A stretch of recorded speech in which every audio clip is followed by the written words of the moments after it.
Oh, it shows us live now. Kind of feel like you gave me blue balls with that though, because we. It was a tease. You know, it's like while, yeah. All right. So go and get into it. I forget we're recording, and you're like, oh yeah, we're not. I was confirming. I was confirming. No, because I was switching back and forth. Everything was good. But your phone's right there. You should be able to see it. I did. It said live, but it said live tomorrow in 23 hours or some shit because it changed when I changed the time. I was like, oh man, fucking sucks. All right. It happens. So lesson learned, right? Lesson learned. You know, we're still.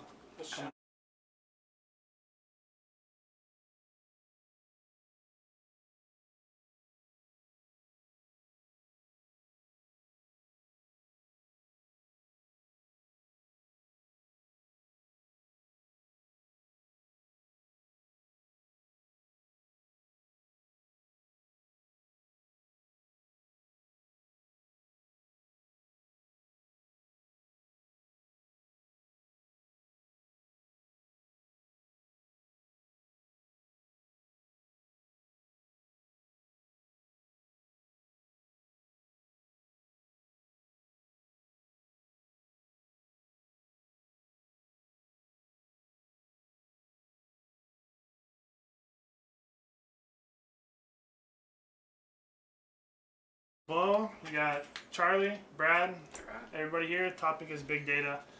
I think this is going to roll a lot smoother now that we've already got. He's rehearsed it. You know, you guys are nervous at first, but now you guys, everything's good. Yeah, so. yeah. Now, fuck, dude, this is crazy. Speaking of big data, we're going to record this and we're going to give it to a company who collects big data. Who knows what we can use it for. The biggest data. Yeah. But, okay, but like.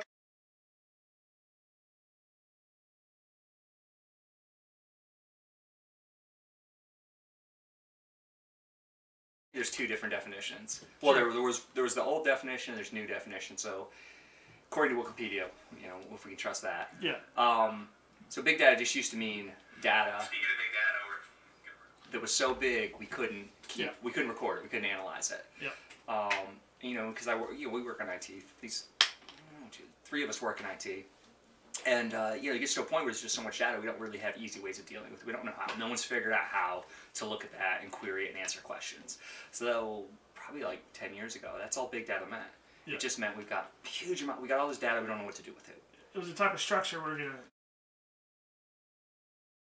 All this information, but we can't do anything with it. So we had to figure out how. Yeah. So now that we kind of figured out how, not me, but the field has figured out how. Now it's really about how do we analyze that data. So so it doesn't even really matter the size of the data anymore. It's really about finding ways to make money or use data, extract information from all the data we're collecting on people.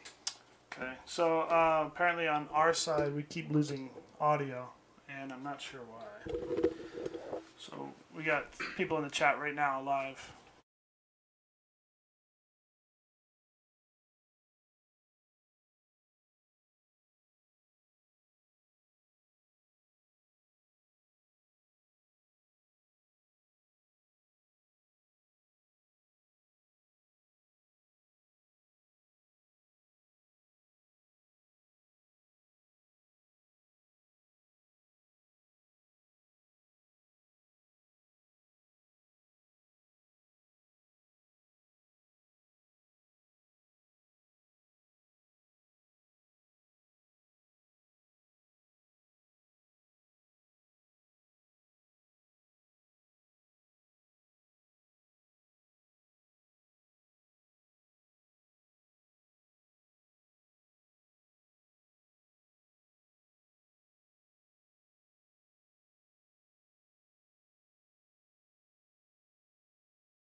Bitch. Alright. Should be good. Can anybody hear me? You're gonna hear that response in like 30 seconds. I know. So yeah, we gotta just make sure that we're good. It's showing that it's pulling data or pulling audio on that side. Yeah, so you can see audio from both sides. Yeah. Right there. Got it. Fixed? Yeah. Okay. Yep. All right. Good work. On the fly. Holy shit. thanks, guys. Oh my Man, god. good job, Jordan. Thank you. I appreciate that. Everybody, Evie, Nate, you guys are awesome. Thanks for watching and tuning in. Okay, so back to what we were talking about, big data. We were just discussing the definition of big data. So, Yeah. So it's not really big data anymore. It's really about analyzing data. and putting it together to kind of Yeah. build a narrative. Normally to make money. Right. But Yeah. it's when people are doing more than making money, I think it kind of scares us sometimes. Yeah. When they're using it to influence you, Yeah. Yeah. you know, tailoring certain ads or trying to shape your opinion on certain events. And like with the recent revelation about Facebook, you know, they're a big data company, obviously, you know, but as soon as they got hacked, now you have a bigger target. You have way more data on everybody. That kind of makes it a little more scary just using regular websites now that we're susceptible to Yeah. losing a lot of our privacy. Speaking of which, like, I wonder how much data was actually taken or was gathered from the Equifax hack, other than just social security numbers and name and addresses. Yeah, I don't know. Who knows how much data they have on us? Right. Yeah, they could have your income, they could have your Shit job. ton, right? You know, there's so many things that they could have got just from Equifax. You know, credit reports. Yeah. You know, has so much information. Yeah. And one last thing, guys.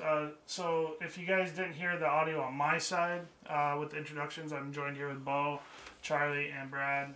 They're here. Thank you. We're just talking about big data. Another introduction again, third time, just because we had some technical difficulties, but we should be all good now. And again, we're talking about big data and the collection of it in government and big business. So, all right, just had to plug that real quick, you guys. All right, sounds good. So I believe you brought up earlier about the European or EU bringing new legislation into. Yeah. So Talk about that. I'm surprised this hasn't made the news here.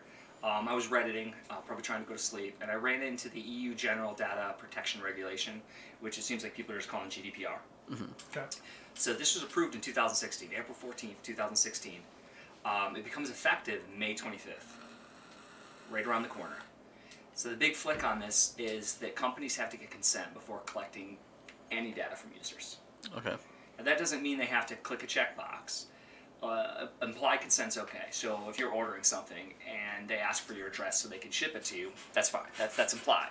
Yeah. But they can only collect data that is needed for to do it. So if they ask anything else, so an example I can think of, and we don't know how it's actually going to play out, but imagine you're subscribing to a newsletter and they want to get your name or something else about you that you like. What are your preferences on this? Now, they can't ask anything without your consent, except for, in that case, maybe your email address, because that would be implied. But anything they don't need to do they don't that need to- task, do they need to know your name? Do they need to know your address? What do they need to know? They just need to know Your your body. email. Yeah. That's it. Yeah. So some of the things that make it kind of special is it applies to companies that process data in the EU. So all our big boys, Facebook, Google, Amazon. But so that that'll just be applied to the .eu, like the country-specific addresses. It sounds like. No, they're, from what I read, it's no. Huh. You work there, if you do business there, it's basically if they can legally reach you, right? And we have good relations with the EU. Yeah. So, I don't know the exact agreements we have, but obviously they have a lot of influence to enforce those laws because all those businesses have a physical presence in EU, or at least Yeah. Some kind of office, some Yeah. kind of data center. Now Something here's a like that. conspiracy. What if they're just creating this as a ruse to their people? Oh yeah, we're great, we're awesome, but they're just relying on the NSA to give us all the data over there. well, Boom. with the Edward Mind Snowden blown. stuff, they Dude. talked about that a little bit, They where we did. discovered that they have British people. The British, what's the organization that does the spying in British? You guys Oh. remember? MI. No. No, not No, the that's digital it? spying. I forgot off the top of my head. G. Okay, so they have a group like our How NSA. do we not know this? Holy shit, brain fart. It's fine. Point is, some acronym for some organization. The point is, they spy on us. Oh, we spy on them. Yeah. And we spy on them because they spy on us because we can't, We we're can't spy on not, ourselves. we're not allowed to spy Yeah. ourselves. Yeah. And you're like, oh, what's the point of the law? Like, obviously the intent of that law Yeah. was not spy on us, but, so yeah, maybe, yeah. That's pretty crazy. So, A couple other things from the law is, Yep. 20 million euros or whatever the currency was, 20 million is the fine, or 4% of their annual global turnover. I don't know what turnover means. Sounds like profit. Yeah, probably. Yeah, Right, probably. I pulled that straight from the GDP website. I was trying to get, big flick on it. I like this one. As a consumer, I don't know, as a web developer, I don't know if I like these, but as a consumer, companies cannot use legalese when requesting consent.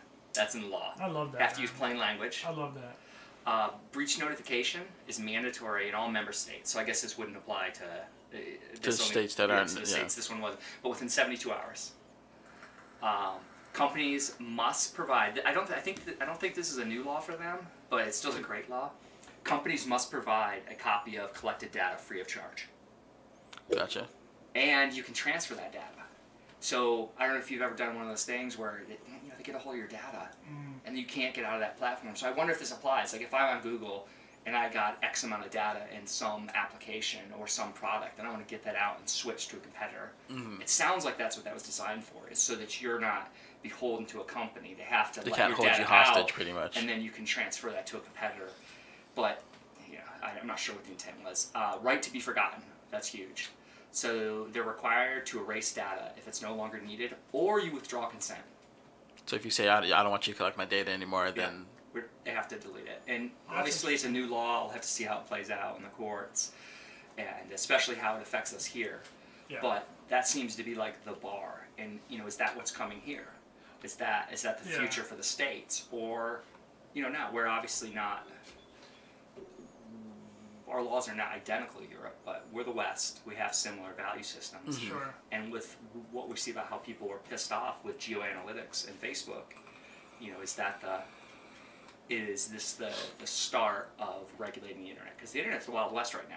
It's Yeah. been the Wild West since since it was invented. 90s. Yeah, I mean, Pretty much. Chat room. yeah. So the dot-com bubble. You thought there'd be regulations after that? Nope. We just keep on going. And now we've got these huge companies, for better or for worse, Amazon, Google, Yeah. Netflix, all these interrupters, and we like that because we like commerce. It's good. It's changed, but now it kind of seems like people are like, maybe we need to start limiting your business models. Maybe. Well, I think most people don't care. They don't even participate. They just like the services. So They don't say care. they care. They say they care. But nobody reads, like we were talking about earlier. Nobody reads the term of service. They don't. Has anybody here read one ever? I think have. I've read one for the game of it to see if I can make it through it. So I did, only because after I saw the South Park episode, The Human Centipede, with Apple Centipede. products. Centipede, sorry. Human Centipede. That was a good, I was like, fuck, okay, what's really in here? And that was interesting. It was, but that's pretty much it. I remember, I think I tried to read the iTunes one, Yeah. and I kept on, like, have you ever been reading, and like you read a couple pages and you realize you don't remember, What, and then you got to go back, and you got to go back and read it. That's pretty much what it was. Yeah, I couldn't make it through. Like I'm actively trying to be engaged, but Yeah. like my gloss over, and I'm just Yeah. like, They write it like that on purpose, so you don't know what they're asking of you. yeah. I wonder how much pages it would be if you actually printed it out. Oh gosh, I It's like can't imagine. 28. I was reading it in a box where you're scrolling down, Yeah, and I'm like scrolling down, and the scroll bar's not moving, and I'm just like, It's I'm like, so what is going on? Well, I guess that, that makes sense. So has there been any pushback from these big companies in the E EU? So I didn't do enough research on that in my Reddit trail that I went down. Yeah. Has Google or Amazon or anybody pushed back? Or, It sounds like the answer is no. It sounds like they're just complying. They're switching stuff. They're already changing. Apparently, if you're in the EU, they've already started changing the way they do business. They've already started putting consent in there. I don't remember the exact changes they made, but there was examples that I read where they've already changed. They were getting ready for the law to be passed. So it looks like they're not. Like they're not. It looks like they're choosing to adapt rather than fight it. Yeah. But obviously, with any law, the courts are gonna decide. If they fought it, then they would just look like they're a shady company. Well, yeah. I mean, it's like, what are you gonna say? Yeah. Like someone's like, I want the right to be forgotten. Well, no, I want to keep on selling your data. Like you can't really admit to that. Yeah. Yeah, I mean, it's, just like cigarettes back in the day, They tried to protest their, laws on cigarettes forever. Well, because at the time they were promoting cigarettes as a healthy thing when they were first getting started and starting giving it to the military. It was like, oh, smoke a cigarette. Yeah, it's awesome. Yeah, lead did the same thing. Yeah. EU, they stopped lead way earlier than we did. We didn't stop, I think, until 1978 is when we finally stopped lead in paint and other things. Yeah. And we knew 20 years, 40 years, some huge Prior amount of time to we knew that. it was killing, it was causing problems, and we didn't do anything about it. Well, they do a lot of that stuff. They do the mass. They slowly get rid of all the overages of whatever material that they have. That Yeah. they'll start putting in clothes or do this, or dumping it just to get rid of it. And however they do that, it's a lot of different ways. Now, one thing that you were talking about was that GeoCities. When we were talking about GeoCities back in the day, we got to bring this up earlier because it wasn't in the stream, but I think it's pretty interesting. I got it up now. We were remembering what it was like back in the day. The GeoCities, internet. yeah. Angel Fire. Yeah. Because we were talking about the Mac and like when we started getting the computer, talking about privacy, right? Yeah. So You said your Apple II. I was your an Apple first- Classic 2. That was my first I didn't know computer. you could do Pascal. You in could do Apple. Pascal. It came on floppies, multiple floppies. Yeah, I remember that. I remember the monitor sitting on top of Yep. two big Wait. 5. Is it 5 1/4 or 5 5 and a It's quarter five. floppy or 3-inch floppy? Doesn't matter. Doesn't matter. They were big. Matters. No, The size of your five. floppy It was matters. 5. It was 5. Yeah, for the Classic. And those things were. That was the first language I learned, Pascal. And so. I've done some Pascal scripting. Does it have? Did it have function constructs? Was it all go-tos? It was. I can't. You know what? I don't want Go-to's to. more basic. Yeah, it's more basic. Yeah, but there are functions I believe in Pascal. Dude, it's been so long. Yeah, That was I 10. almost That do it. was Yeah. 20, 23 years ago, something like that. 12, 10. No, it's 10. Yeah. So. Yeah, my Crazy. first experience with any kind of coding was doing HTML coding on MySpace. Yeah, that's where I learned HTML. No, so I had the GeoCities and I had the Angel Fire pages. Yeah. And so we're talking about that. Remember Papyrus, the font? Yeah. Papyrus? Virus. Papyrus. That was horrible. That was the worst font ever, but everybody used it. Yeah. I saw it on a car the other day. Dude, I had an instant flashback. I was like, oh, fuck. Hit me. It was so bad. But yeah, so they have this GeoCitiesizer website. It's gonna be awful. Yeah, I don't know who And, made this. Wonder. Here we go. This Look is at that. Look what at the counter at the Wikipedia- bottom. Netscape now. Microsoft Internet Explorer. Remember the battle between Netscape and Dude. Microsoft? It's so bad. Look at that. GeoCities. This is what Wikipedia would look like if it was on GeoCities back in the day. Maybe not that color, but similar to that. No, that color. Yeah, it would be Definitely that color for sure. Definitely that color. Rage. This is Rage would happen. Rage. Everything was like that. No, I would just stop even using the internet if everything went back to that. Yeah. That's visually offensive. Yeah. I don't know. I kind of like it. It's like, yeah, that's how it should be. He's just so old school. Oh man, it's so cheesy, Bootstrap is a thing for a reason. dude. Bootstrap. Bootstrap's amazing. I love Bootstrap. It makes Thank things you, so much Twitter. easier. Thank you, Twitter. We'll do Bootstrap is something. great. Even though I don't use Twitter at all. Yeah. You don't use it at all. No, No, I I don't do. even have an account. Actually, I deleted my account yesterday. I only had one tweet. So Oh, well, it's okay. It happens. You'll it's useless to me. you'll join the dark side of it. No, it's useless. It's useless. I think we know where you fall on big data then. So, I mean, back to Facebook and Google. I mean, these things were designed pretty much to reward your mind. It's pretty much The dopamine hit for sure. exactly Oh, getting yeah. the Huge. getting the likes. You get the likes. like, boom, Oh, the dopamine likes, right bro. there. That should be the worst invention Holy of the shit. 2000s because the like. Yeah, Just get so it's obsessed over it. It's got to be unhealthy. I don't know if they've done studies Yeah, No, on they, it, but they have. I don't like gotta be sites unless they have like a dislike as well. Yeah. Because I have to say I hate this. Yeah. Your dislike is not liking it. You're not giving them that. No. Because that No. doesn't show them how much people hate it. Yeah. Mm, It's either just you have this many likes or that's it. No, you gotta know that people hate you. yeah. Oh, so the GDPR, that it may stop. That you know how you typically have a site, you load it up. If you look, there's like 30 different scripts for all these different websites. Yeah. Oh, I turn those off. The GDPR Disconnect. that may kill that because you can't say it's their responsibility. The way the law's written, it's the website you go to. Ah. So if you have a script that links to Facebook, no, you're That's the cool. website. If you link to Facebook, you got to take ownership for it. That's You can't interesting. say, "Oh, well, we're Wow. linking to Facebook." No. That's crazy. You're collecting data. It's on your website. So it's the website you hit that's responsible for it. So Wow. advertisements.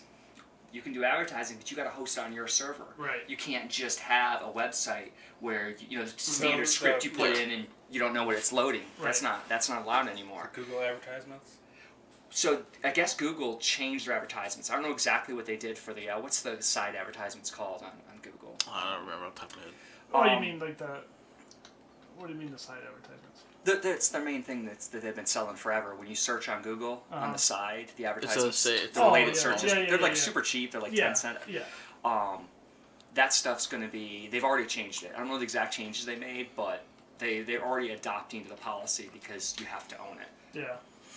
So it should be. I think it's fascinating. It'll be interesting to see how it plays out.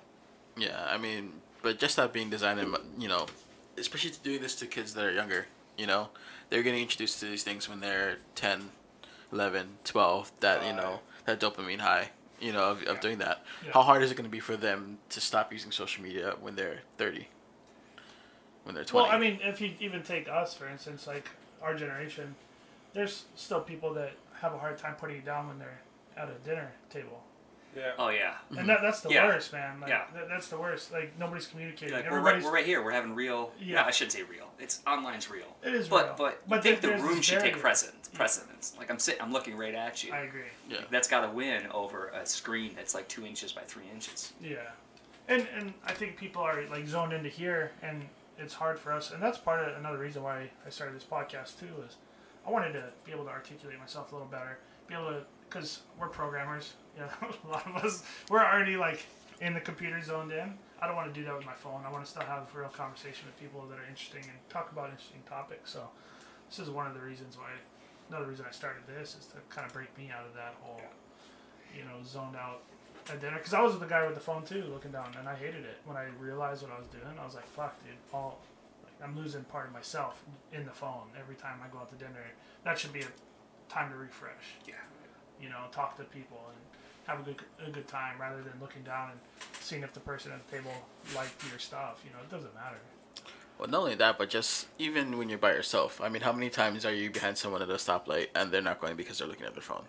Yeah. Like turn screen and they're still scrolling on their phone, and they It's don't like notice. 5 seconds. You can't just be off your phone for 5 seconds. But what does that do for the human mind? What did you used to do before we had phones? You used to think about things. Yeah. Daydream. Stuff like that. Not being able to do that or not doing that anymore, does that affect people's psyches? Or like the. Fair enough. Well, you can't say like the inventive spirits going away because there are the people who are still thinking of things. They're just probably not the ones on their phones. Yeah, but That's, the thing is, the general population, most of them are. And them being on their phones and them being, beholden to these devices doesn't necessarily make them dumber, but it makes them care less about certain things. Critical thinking goes down. You're not thinking a lot when you're scrolling through someone's pictures. I mean, maybe not. Maybe it's Yeah. just you're daydreaming about stupid stuff, and now you're looking at stupid stuff online. Yeah. I'm not disagreeing per se, but I'm like, Yeah, I don't know that it's bad. It could just be different. Yeah. Could be, possibly. But remembering what it was like before having it, I think it's worse. Not that it's necessarily hurting my brain, but just constantly being in the loop, constantly being aware. It wears me down. So I turn mine off all the time. Well, 'cause- I just, yeah. and it's just personal. I just don't want to be inundated with messages all day. Always being able to reach me, work, like that's the worst. Like I do not want to give away my personal cell phone to work. Yeah. I'm like, are you buying the phone for me? Are you paying me? Like, Yeah. leave me alone. Do not contact me. Oh, but if there's an emergency, you Yeah, gotta I'll be fine. I'll be fine. We're gonna let you know not to come in. I'm good. I'll just Okay. not show up. Yeah, Not a that's problem. what- Thanks. I mean, obviously there's certain people and certain jobs that you do have to, give your number to work to. But for the most general population, most of the time you don't have to. You work your 40 hours and you're done. Yeah. And that's how it should be. Yeah, I mean, it Or- wants to be called something stupid like, hey, like we all work in IT, and if I gotta come in when the server goes down, that's fine. Yeah. But don't call me for stupid stuff that doesn't matter. That I can take Something care of that, the next that could morning. wait till the next Yeah. day. Yeah, you're like, was that a priority? But the guy at work, it's a priority for them. Like, oh, but I couldn't print. Dude, Yeah. there's another printer. You're good, man. Like, really? You're You're gonna fine. call me at home because you can't print? Like, stand up, walk down the hall, Uh-huh. pick it up with the other one. We're Yeah. good. That's an IT field. I'm sure every field's got it where someone calls you about that thing. You're just they like, just "Why are couldn't you wait." calling me? And you're like, really? I Yeah. really couldn't wait? Yeah. I'm pretty sure you could have waited. Well, I think that's another part of the reason why people aren't thinking really for themselves. They're like, oh no, something doesn't work. I gotta just call the guy that I always rely on. Yeah, to because get it's so some- easy. It's so it used to be easy. hard. You had Yeah. to go to a physical phone. Yeah. You had to look them up in the phone Mm-hmm. book. Now you're just like, Like, hey, gonna fix call. this for me. Or texting. Or how do I fix this? Yeah. And yeah. It's a different world. Getting back to kids these days, privacy. think a lot of this, we're freaked out with the geoanalytics. Is that who they're called? I think it was geoanalytics. Facebook, he testifies in front of Congress. Yep. We got a lot of great memes from it. It's hilarious. But at the same time, what was it really about? Just people were upset that it looks like their data was sold to a third party, and that third party used it to try to influence the elections. Mm-hmm. And everybody knew they're giving that data away. So to me, the question is, is it okay? Where does your right to that data stop? So an analogy I was thinking of, let's say you're a model. Mm-hmm. No one's going to pay for this mug. Well, let's pretend they did. And they take a picture of me, and they use it on a cover of a magazine or to sell XY product. And I agree to that, that's okay. But now what if they use it in a way I don't like? What if they use it to support a cause I don't like? Or what if they're just not paying for it anymore, right? Yeah. Like I paid for you to use it on this cover, but now you're using it on that. Or this flyer. Or this flyer, but now you're reusing it. So in modeling, we got that down. It's a job, it's part of the contract. They understand generally what it's going to be used for. So online, you give this data away. So maybe on Facebook, I knew you were going to use that data to tell me crap. Right? But you're obviously going to affect my ads. But wait, you gave it to a company, and now that company's trying to use it to influence who I vote for, even if it doesn't work. Mm-hmm. They're still doing something with your data without your that's permission. Really shady. Yeah. So, and the answer is, well, they agreed to give away that data. Mm-hmm. It's like, oh, it was in our agreement. Well, who's reading those agreements? Exactly. Yeah, I mean, for the most part, if you were to go to court over something like terms of service, courts don't even acknowledge it because no one reads it. Yeah. So it's not a legally binding thing, even though you think it is. Not legally binding. Yeah, it would be interesting how that pulls out. So we can say, well, you agreed to it, but did I? But did I? Did you really have did to anybody write 500 read it? pages of crap? If you have a million users and like 10 of them read it, does that count? To play devil's advocate, the company could just say, well, why were you signing something or agreeing to something that you don't understand? That's your fault. Yeah. Yeah. No, yeah. I mean, where does your responsibility end? To me, I just want them to be simple. Mm-hmm. The rules to be clear. I'll read an agreement if you make it simple, but if you fill it with pages and pages of legalese, I just want to know, how are you going to use this data? If you make it 20 pages long, like, who has time to read that? Yeah. So I'm either A, not going to use your service, B, take a chance and trust you, or are there any other options? I don't know. Yeah, just not use it or trust them. Or read. C, I guess, is to actually read it. Oh, that's not. No, that's not a real option. Being sewn together, ass to mouth. That's another option. From the movie. Yeah. No, that's from South Park. That's from South Park. Yeah. / Human Centipede, which is never watched that ever. Oh. So I was warned, so I didn't watch it. So I watched the first one, and then I found out there was a second one. Huh? Yeah. There's 3. Oh, yeah. There's 3. Is it just 3? I've only heard of 1. So I watched the first one. I found out there's a second one. I said, "Fuck it, I gotta watch it." Just on principle alone. Just kind of silly, but. So I think curious. The second, I was curious. I couldn't put it down. I never watched those, but I heard of I accidentally watched this other movie. Yeah. Was I guess probably a similar concept, but it's just done to one person. It was Tusk. Dude got turned into a walrus. Man, that was awful. Why am I watching? I didn't even know what it just was on, and I was like, "Oh my god, this is terrible." Yeah, that's pretty bad. Whew. Yeah, so it's good I didn't see that then. Yeah, it's good you didn't see it. No, it's actually. I mean, you should just. I don't want to see someone. You shouldn't watch it at all. That's what I'm assuming. Just go ahead and watch Tusk. It's fine. No, you should watch Human Centipede. Just because. Am I gonna be scarred? So, are you recommending the viewers to watch Human Centipede as well? No, I am not. I'm responding like Mark Zuckerberg did on Congress. Congressman, I am not suggesting that. Are you an alien? Are you a robot? What's going on? Yeah. So, no, you should watch it though. Yeah, I don't think so. I think you're trying to set me up. I think it's on my list of never to watch in my life. Yeah. Well, you haven't lived till you watched it, so it's alright. I'm famous fine. last word. Famous last word. It's gonna be on his tombstone. Never watched Human Centipede. Never lived. It's hilarious. It's okay. I'll just be a zombie. It's fine. It's good. All right. So I mean, I guess back to the back from Human Centipede. Sorry, man. Back to big data. Yeah, I mean, everyone agrees to these terms of services, but the question is how do we regulate what these companies do with it? Well, I think if they kind of like what you're talking about with the new policy in the UK, Yeah, right? GDPR. So, GDPR. So they have, it's no legalese, right? Yeah. Imagine if we were to cut down any of our laws that we have, whether it's budget, whether it's... Think of how small the tax bill could be if they man. cut out the frickin' legalese. If they cut it out and just made it clear and concise so everybody can understand, Yeah. I don't think you would have career politicians. Or that, maybe they're doing you this know, just to keep people, like, You know, there keep the might general be- public out of Yeah. the government because no one can understand it. They're less inclined to do anything with it. Yeah. Yeah, they're not trying to slide something in there, you know. But legalese is meant for lawyers. So if you want to make the law legalese, that's fine. If I don't have to interpret the law. But the part that I have to interpret as a citizen, make that so I can understand it. Well, when you, I shouldn't have to go get a law degree so I can read a Or contract. pay somebody I get Yeah, that. or pay somebody just so I to can. translate it for you. Yeah. I get that, but also I think that the laws were put in place, they affect all the people, Yeah. right? So if you don't understand the law, and Yeah. it's not clear and concise, it's kind of... It should be like the military. You make everything for the 8th grade reading level. Well, yeah, it goes back to what we were talking about last week. We were I discussing. think 8th grade is the standard, right? I don't know, man. 6th grade? It's probably 6 nowadays. I don't Is that know. is that a thing or is that just what they told us? No, though? that's the thing. Is that what they told us? Is that a real thing? Yeah. Yeah, they need to make the laws a lot more easier for us to understand. Yeah. You know, that's the bottom line on that. Yeah. And Or just not do shady shit.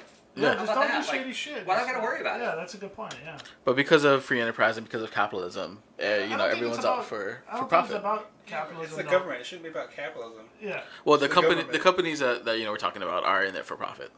So that's a question. So 2 things. Okay, yeah. So Web 2.0, I'm not a big participator. I'm doing it right now. But I like Web 2.0. So if you remember for example, if people don't know what Web 2.0, We can bring Web, up the Web GeoCities 2.0 site means again. means user interaction. don't. That's basically UI, it. So basically easier. Instagram, all the stuff where you get to contribute. So if you remember Yeah. before that, that's one of the, I think the greatest things about the internet is you watch TV, you had like 3 television channels, and whatever they told you, that was your information. You got your local newspaper, maybe you got a newspaper from a big city. Right. So all this data was coming down to you, you get encyclopedias, whatever.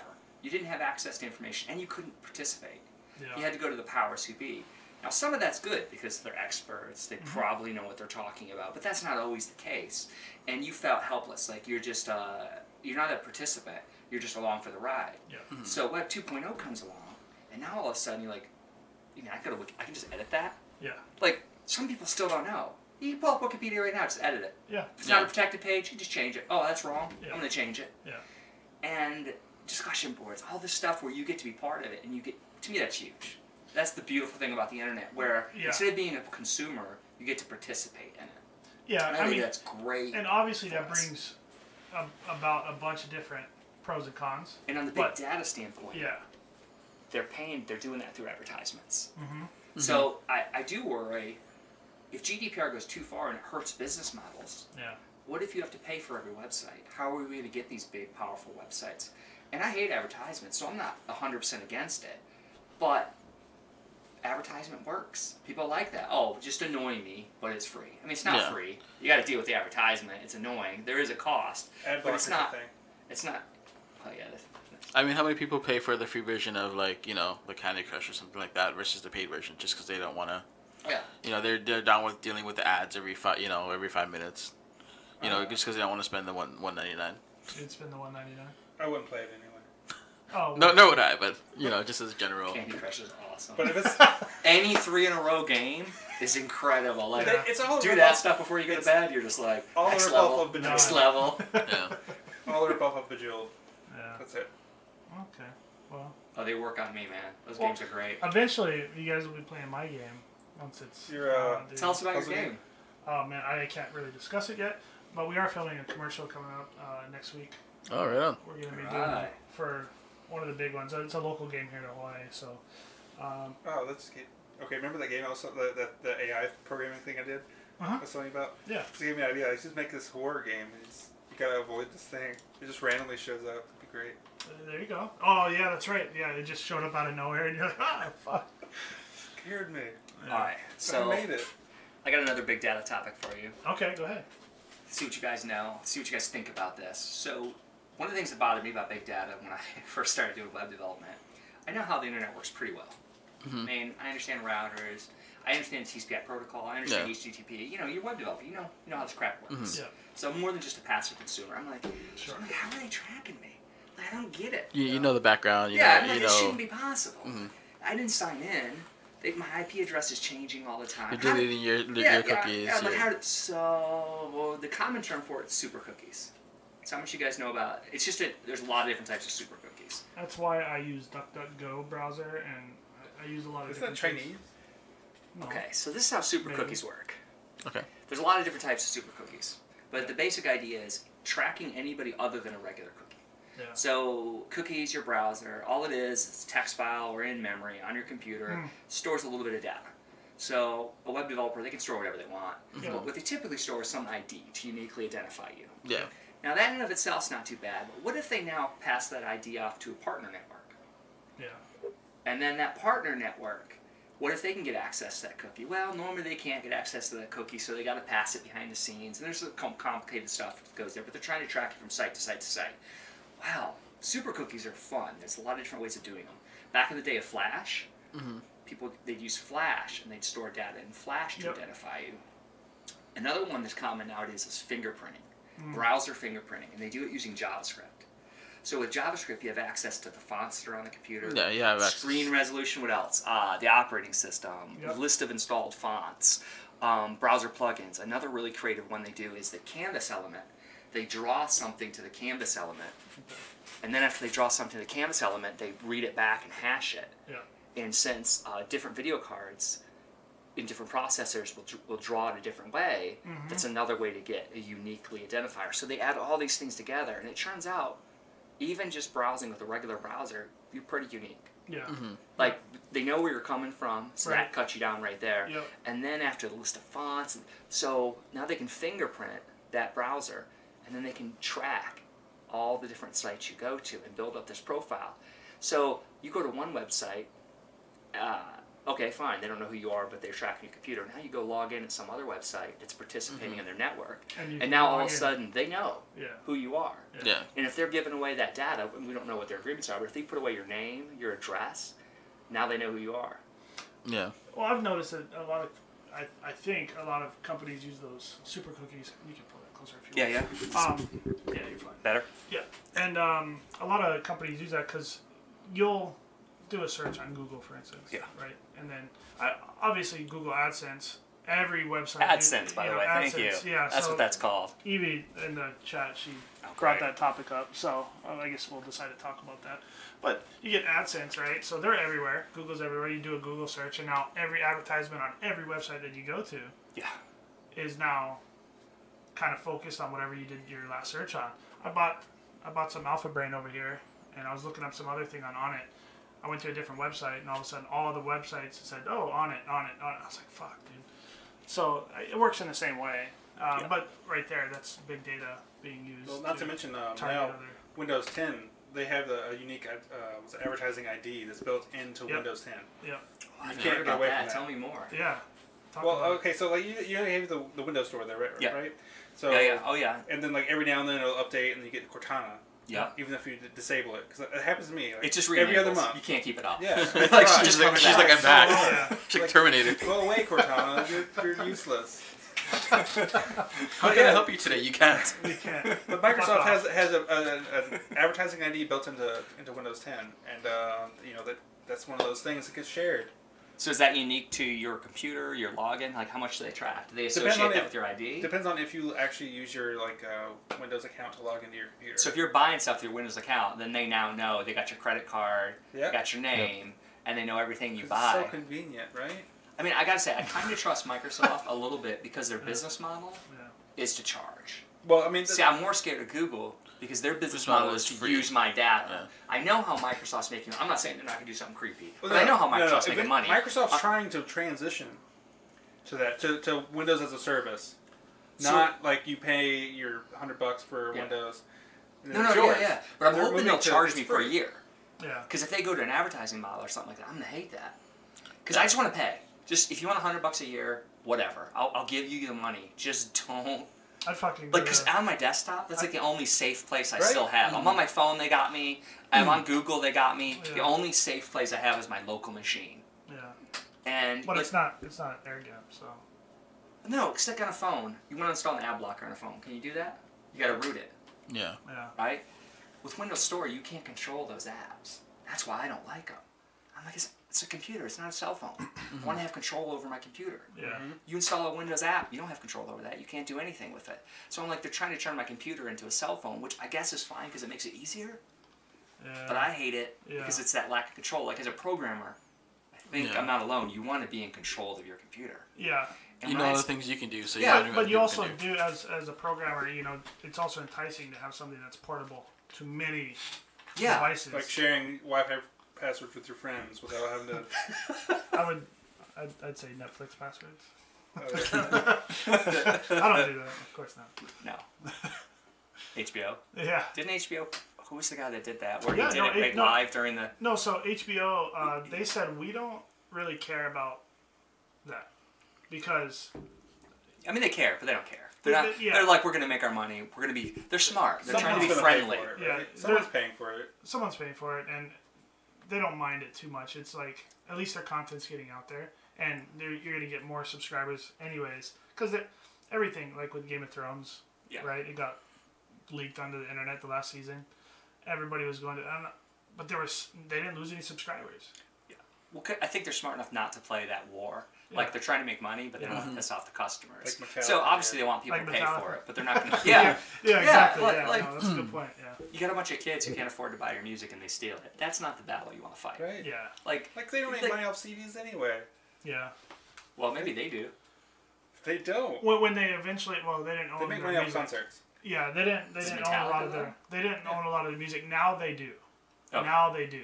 They've ended up reclaiming a lot of their actual. Yeah, they should be fighting the Albums. record labels for the money. Yeah, not- because they were getting fucking raped, man. And I think a lot of musicians that grew up in that time period, they Yeah. would actually end up. Not only getting that, but back then it's harder for you to get recognized, noticed without a record label. Yeah. I mean, now if you're an upcoming Dude, musician, you can just put something on Put YouTube. something on iTunes, you YouTube, get iTunes, Spotify. You can just put your stuff out SoundCloud. there. Yeah. Everything is out there. Everyone can self-publish. Yeah, exactly. Which kind of goes back to Which- the Web 2.0. So, and it goes back to big data. So there's Yeah. 2 parts to this. Man, I love that because to me that makes perfect sense. So you're not beholden to the record label anymore to decide what you want. So 20 years ago, you only get to see what they put out. So Yeah. what's good? I don't know. What do I get to see? Right. I don't have control over it. Whatever you sell me, that's all I'm going to get to see. So then we transition to Web 2.0, and we transition to where you can publish on YouTube. You can publish on wherever you want. I don't know. I'm not a music guy. Spotify, all these other Can you different publish on Spotify? I don't know. But SoundCloud, that sort of SoundCloud. We're so, going to be publishing our stuff on Spotify soon. So now all of a sudden I don't need a gatekeeper, but the businesses want to be the gatekeeper. Exactly. So if they can't be the gatekeeper, now they want to use persuasion. I mean, obviously, what are you going to do? You want people to buy your stuff. So I think what we want, I know what I want is I want you like in music. I want you to make good music. You make good music, I'm going to find you. Yeah. But is that how you do it? Like, no, that's not how you get it. You got to get people to come to you. So you need to do advertising. Yeah. You need to do other stunts to get you to see people. So for me, it's stressful. Not stressful, but it wears me out because I know they're trying to manipulate me. Like, just give me a good product and I'll buy it. Stop trying to trick me. You're aware of the Yeah. manipulation. Yeah, I know you're. And I can't keep track of everything, Right. but I know you're trying to trick me. Yeah. Yeah. And who wants to put up with that? Yeah. True. Just make the damn product and let me buy it. Just stop trying to tell me bullshit. Yeah. Or like if you buy a product, like say you buy a service, right? Mm-hmm. To get rid of the ads, but they still advertise to you. Yeah. I hate right? that. Right? Yeah.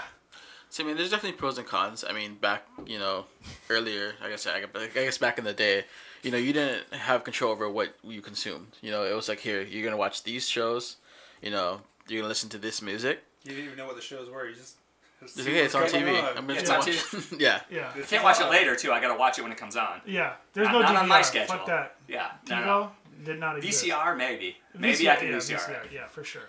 Eventually that was invented. Yeah. Yeah. So I mean, now that they're not in that position of power of influencing your thought by showing you what they want you to see, they're gonna try to circumvent that, and try to influence you through other things, whether it be ads, like you said, or just showing you the or doing things that they don't want you to see. Well, I think it's important to also note that Netflix as a disruptor, right? It disrupted a lot of. It's disrupting TV now, but the first thing it disrupted was Blockbuster and those video stores. What was that again? Who? Blockbuster. Who's that? Does nobody Hey, know? There's like 2 left. Yeah, there's only 2 stores left, and they got to be I like think they're in privately Oregon. owned. I think they're in Oregon or something. Like, Yeah. with the hipsters. yeah, They're just, exactly. I have a VCR at home. I'm gonna go rent this movie. Fuck DVDs. I don't like that shit. What's a Blu-ray? Yeah. Get that, No, but VHS quality. I think it's important because I think the TV companies fucked a lot of people over, especially back in the day. So TV at the time was free. Cable was free. There was the first couple channels, right? You get those are the first couple channels you get for free, and then you could pay for it. And you get the but premium channels. the first 3 they had advertisements and whatnot. So Yeah, TV. That's what I liked about the old cable system. You paid for it, you got rid of advertising. Yeah, Paid and for now And we you were pay for it, inundated and with you can advertise. yeah, and now That's now what we're inundated with commercials, and they snuck those back in, and they've kept increasing the charge. Yeah. Right. But now Netflix comes along and said, "Oh, $10 a month, we'll let you watch." 8, wasn't it? Or I think 8, when I yeah, first it got was it, I think. Yeah. Well, first I got it with DVDs to start with, and that was incredible too. Yeah. Yeah. That was even before online. I was like, so wait a second. You mean I just put a bunch of things on my list, and they just show up at my house? Yep. This is awesome. Yeah. Beautiful. Well, I mean, beautiful. if you think about it, the increase in price is probably due to the increase in content because they're not just they don't just have shows and movies anymore. They They make actually it. make them. Yeah, they're a content Well, creator. they're also fighting because they were so successful. Now Disney's trying to create their own. CBS. Did you guys see? I love Star Trek. I don't know if you guys like Star Trek. So I missed it. They come out, CBS, they got this new Star Trek. I'm like, oh great, I'm going to see it. Only way you could get it was you had to subscribe to their online service. Fuck. I didn't care about the price. I just don't want to subscribe to a service. Yeah. Yeah. How many more accounts do I need? Yeah. How Yeah. many more places do I need to get my credit card that I got to keep track of? Are you billing me? If I cancel, are you actually... I don't want to deal with that headache. And for what, CBS for one show? Do I Yeah. want to get a new platform, a new website I got to go to? I'm a lazy consumer. Make Yeah. that stuff easy for me. Yeah. I go to Netflix, got everything. Amazon Prime. Yeah. I mean, everyone has. It's Amazon Prime dangerous anyway, how much right. stuff they have, but Right. it's so convenient. Yeah. Buy it now. Click. Yeah. You know how many people nowadays don't have cable and they just they're cord cutters. You know, you I just cut have. mine. Yeah. Anybody here have cable? I cut No, mine. I don't have cable anymore. I have internet. All I need is the internet. You cut your phone too, right? I still have a phone. $10 a month. I still have my landline. Yeah, Okay. I do. I haven't had a It's phone right in, behind like, you, years. actually. Get a landline? Never. Never. I mean, Never had one of my own. Okay, gotcha. Yeah. It's always been a cell phone or nothing. If you needed me, you'd have to come find me. Yeah. Smoke signals. I think it's important that we get Netflix as a disruptor and the binge watching environment that they've kind of created, which I love. I fucking love it because when I get time, I want to watch it on my own time. I don't want to have to wait a week. Yeah, I if understand you're that. bored, you just watch it all at once. You just watch it all at once. Now I do understand there's that instant gratification. Obviously, they got to keep pushing out content because the week at a time, and you have 10 to 20 shows in a season. That gives them enough time to release those that they've already made, and then start the new season. So next year you can do that. But I fucking hate that, man. Not only that, but it helps bring up the public awareness, being part of the water cooler conversations. Yeah. That whole week is just like Monday, Tuesday is like, oh, did you watch Game of Thrones? Did you watch Game of Thrones? Yeah, it was great. Wednesday, Thursday, what's gonna happen on the next one? It keeps it in the conversation throughout the week, for a long period of time, for 2 to 3 months, versus when a show comes out, like for instance, Stranger Things. Yep. The new season of Stranger Things came out. Everyone was talking about it for a month. Yeah. And then now, does anyone talk about it much anymore? No, but they're waiting for the new season. Yeah, but it keeps they just the keep products. releasing new things that are In between, yeah, true, yeah. Yeah, it keeps the product in people's mouths for longer. Yeah. If you're As a thinking consumer, about I don't like thinking about Game of Thrones for 3 months, Yeah. well, aren't you more likely to go buy something for Game of Thrones you see at a store? Oh, that's a cool Game of Thrones T-shirt. Let me pick that up. Let me pick up that cool Funko Pop That that I may saw. work on some people. For me, I fucking hate buying other products. I think it's cheesy. Unless it's like a really fucking badass T-shirt or product or whatever. But From the guy that has a bunch of Assassin's Creed okay, stuff on his... that I will fucking buy. I will spend an extra $30 to buy all those characters that come with the game because I love them. I just really do. I bought my first one. I loved it. I had to keep the tradition alive. So every Assassin's Creed game that's come out, I bought the collector's edition. So I got a coworker who, for Game of Thrones, they do HBO 1 month a year. And they watch. I got a couple that do that, and I don't think HBO cares, but they want to be thrifty, so they just wait. And then once everything's released or about to be done, it's gonna be done within that month. They sign up, they watch the whole thing, and then boom, they cancel their subscription. That doesn't matter. I mean, you're only using it for that month, anyways. Yeah, I mean, if you only watch. Oh no, it's obviously totally legit. It's just a different strategy of doing it. So even awesome. with things that come out week to week, some people wait till the end for convenience. I mean, everybody's different, but if you're looking at the majority of people. Well, I think a majority of people are lazy. So that's the reason why they keep their subscriptions on. They don't want to touch it. They just want to let it go. And I'm lazy, and I know I'm going to do that, which is why I don't want to make the subscription. Yeah. Because I know I'm going to be pissed a year later when I'm like, man, I've been charged like $20 a month for a year. Finally, I notice it on my credit card statement. Oh, I'm such an idiot. So to avoid that guilt, I'm not going to sign up. And then what if you cancel and they make it hard? Like, I've heard HBO is easy to cancel, but I'm sure we've all tried to cancel, and they didn't cancel. No, so and you look at your statement, you're still being billed. Yeah. I just wait until my card expires, and I just keep that shit on there. Fuck it. That's not good advice. Nobody take that advice. That's horrible. No, I was just kidding. Shit, I lost my train of thought. No, go ahead. Continue. Oh man, I was laughing about your technique to not get overcharged. I've heard people do that. Yeah, no. I'm like, just because your card expires doesn't mean you're not still. You're still accountable for it. You still gotta. I mean, if they come after you, they're not always gonna come after you because it's too much work. Yeah. They just say, "Oh, sorry, we couldn't charge you this month. Your account is expired." Sadly.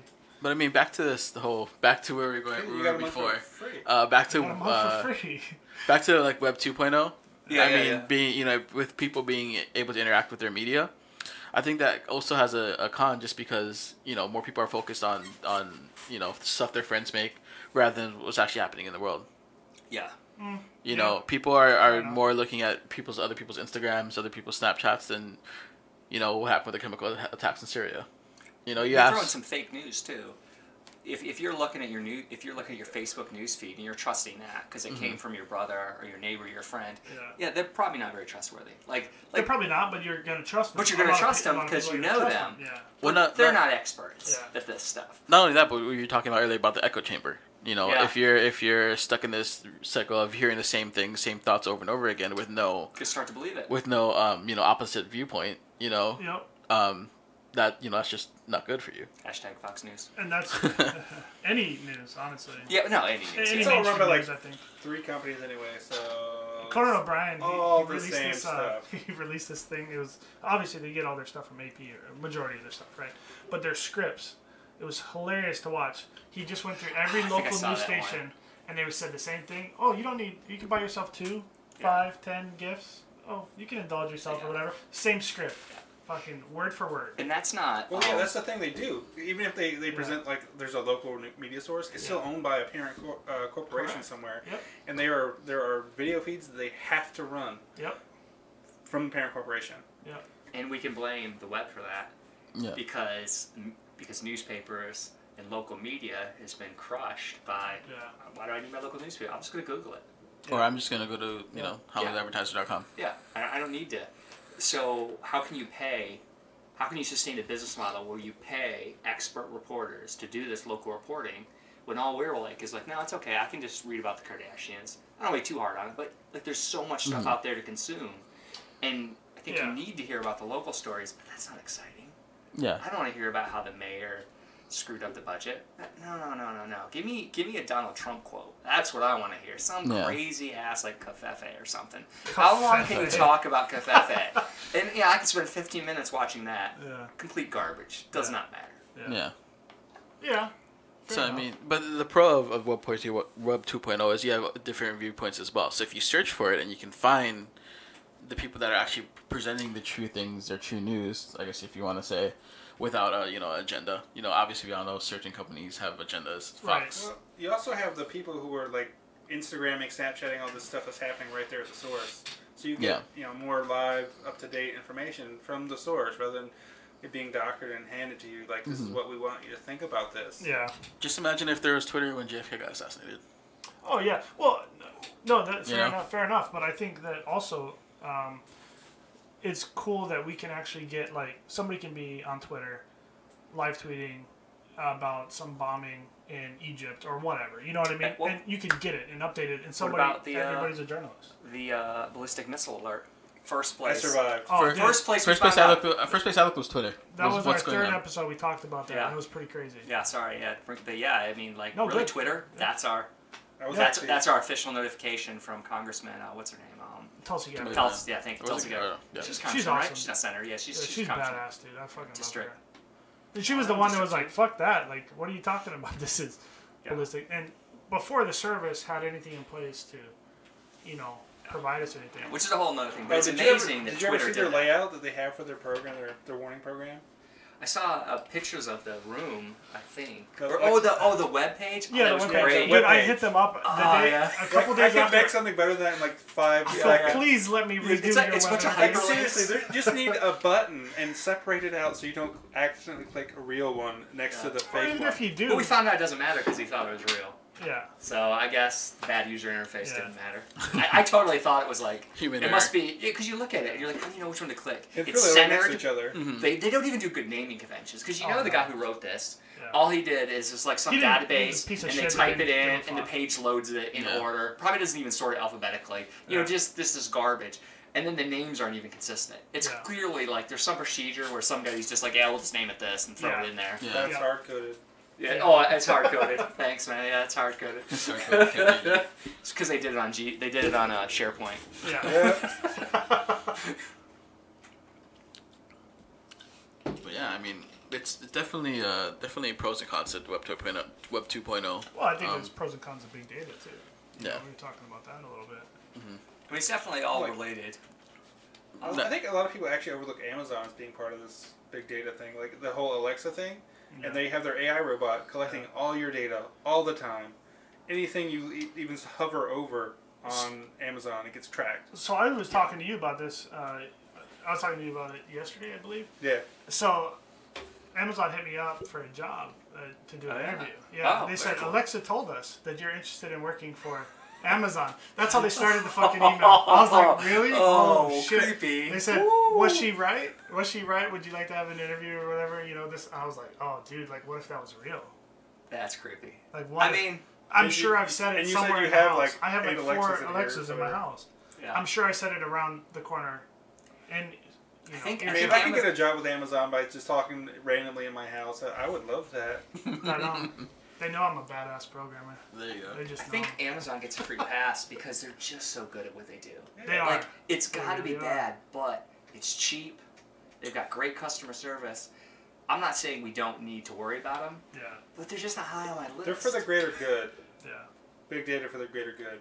Just like Google. Well, you Not think about overboard. monopolies, and they've traditionally been bad because when they get big and powerful, it hurts the consumer. It's not like they're inherently bad. We Well, didn't just go, the thing is, monopolies though- are bad, just because they did bad stuff. But Amazon's not Amazon's a necessarily- monopoly, but what do they do? No, they're not necessarily a monopoly because they're not selling the product. They're not making the product. They're getting the product from these small companies. They're the middleman. The small. In a sense. They're organizations. But- So, like these mom and They're pop shops, basically it's the not selling online it. grocery store is what they are. Oh, they actually bought Safeway, so they are. Yeah. About Safeway and Whole Foods. Yeah. Yeah. I mean, we don't have the impact here in Hawaii because, we don't have an Amazon distribution center here. But, like, if you're in a major city like New York or San Francisco, Hour delivery? What is Yeah. that? Or is it same day delivery? Whatever. That's Yeah, not you good. never drone have delivery, you never yeah. have to leave your house. Yeah, that's not good for programmers. You'd be like, let me just order. Dude, yeah, you'd never get. Let me up. tell you. So since Bite Squad came here, I love holy, Bite Squad. But holy okay, shit, it's dude. still expensive. I don't like. No, the it's still expense of expensive. it, But but it's convenient. when I hurt my back and I was at teleworking, I was like, dude, I can't drive anywhere. I'm working, and especially if I'm zoned into programming, like. It's convenient. I gave Bite Squad so much business. Even I think I ordered like 2 days ago. Fucking love Bite Squad. Holy shit! I could order pretty much anything around this area. Yeah. And now Just Amazon delivered knows to my it house. What? because they had a phone. No, Google knows it Yeah. because that guy had a phone, and that phone was tracking where he was going, right? Yeah. So they're like, oh, he's at Jordan's house. So pretty soon he's going to show up, and he's going to be like, would you like to also buy this? Because they know that Yeah. you like it because they're tracking what you're doing online. Yeah. Well, not, I mean, back to Alexa. I mean, just the whole, connection of our Internet of Things. Everything is connected now. Your refrigerator, you have smart refrigerators, you have smart microwaves, you have all these things. And the thing is, you don't know what these things are collecting. Well, typically they don't even have good security on the Oh, yeah, internet. their of things security is either. horrible. Okay, so That's a huge issue. something like it was. Did you watch Silicon Valley? Yes, Yeah, I they just brought it up watched. in there. Yeah, Like, oh, yeah, the refrigerator. It's like refrigerator. Yeah. we have every conversation that you've ever had in your refrigerator Yeah. area. And they were trying to That's buy freaky, something else. yeah. Yeah, that was pretty. Yeah, same thing with the smart TVs. That could actually be a thing. You talk to them. It is definitely a thing. Yeah. So if I go, okay, Google to my phone or Alexa or whatever, Yeah. the only way that it can hear me is if it's listening all the time. Correct. Yeah. Oh yeah. So So there's a microphone there that's listening for you to say Alexa. Now you, Yeah. Which now the one triggers- behind you is all red right now, right? because we said her name. No, because I turned off the mic. Oh, so red is off. Gotcha. Red is off. Yeah. Yeah, no, I don't have an Alexa. Yeah. I actually tried to remove it from. Something happened. I got creeped out. I was like, I'm done. I'm done with you, Google. So I got really mad. I don't remember what Or it was. what's Like, even more creepy is like you'll just be having a conversation with someone and go on YouTube later, and the thing you were talking about was right there on your screen. Oh yeah. Like not online at all. It was just face to face. I was Yeah. having a conversation with my coworker at my last Conspiracy job, theories. and just pull up YouTube, and there's like a page full of what we were talking about right there. Yeah. That is some stuff, but That's big data for you.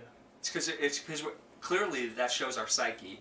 Because that's probably not what they're doing yet. Not because I don't think they wouldn't. Just because Well- I don't think they're competent enough yet to do that. I'm Google, yeah, they can. I'm pretty sure Google's doing it, but for the greater good, go Google. Yeah. But the thing is, it's just like, how many people are like us? Yeah. How many people's the average person that they don't think about that kind of thing? Yeah. I work with They just look at the convenience of it. I work with one person who is super private, and they're a programmer. And most programmers are somewhere I find in between, because you're aware of it, but Yeah. this one's like, nope. Just that person's personal value system I know is somebody is no, I don't want it. I don't want you to listen to me. Just leave me alone. Yeah. And there's definitely a range of people, and I feel like Yeah.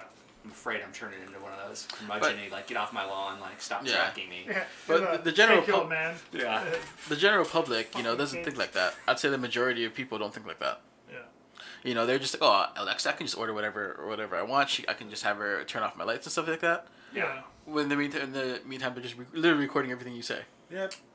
We're slowly replacing our own habits or our own tasks with robots, and so the movie WALL-E really comes Yeah. to fruition. I want Guys a in the chair. floating lawn chair type thing, like Yeah. in WALL-E, where I could just Yeah. get really fat Oh, and just dude.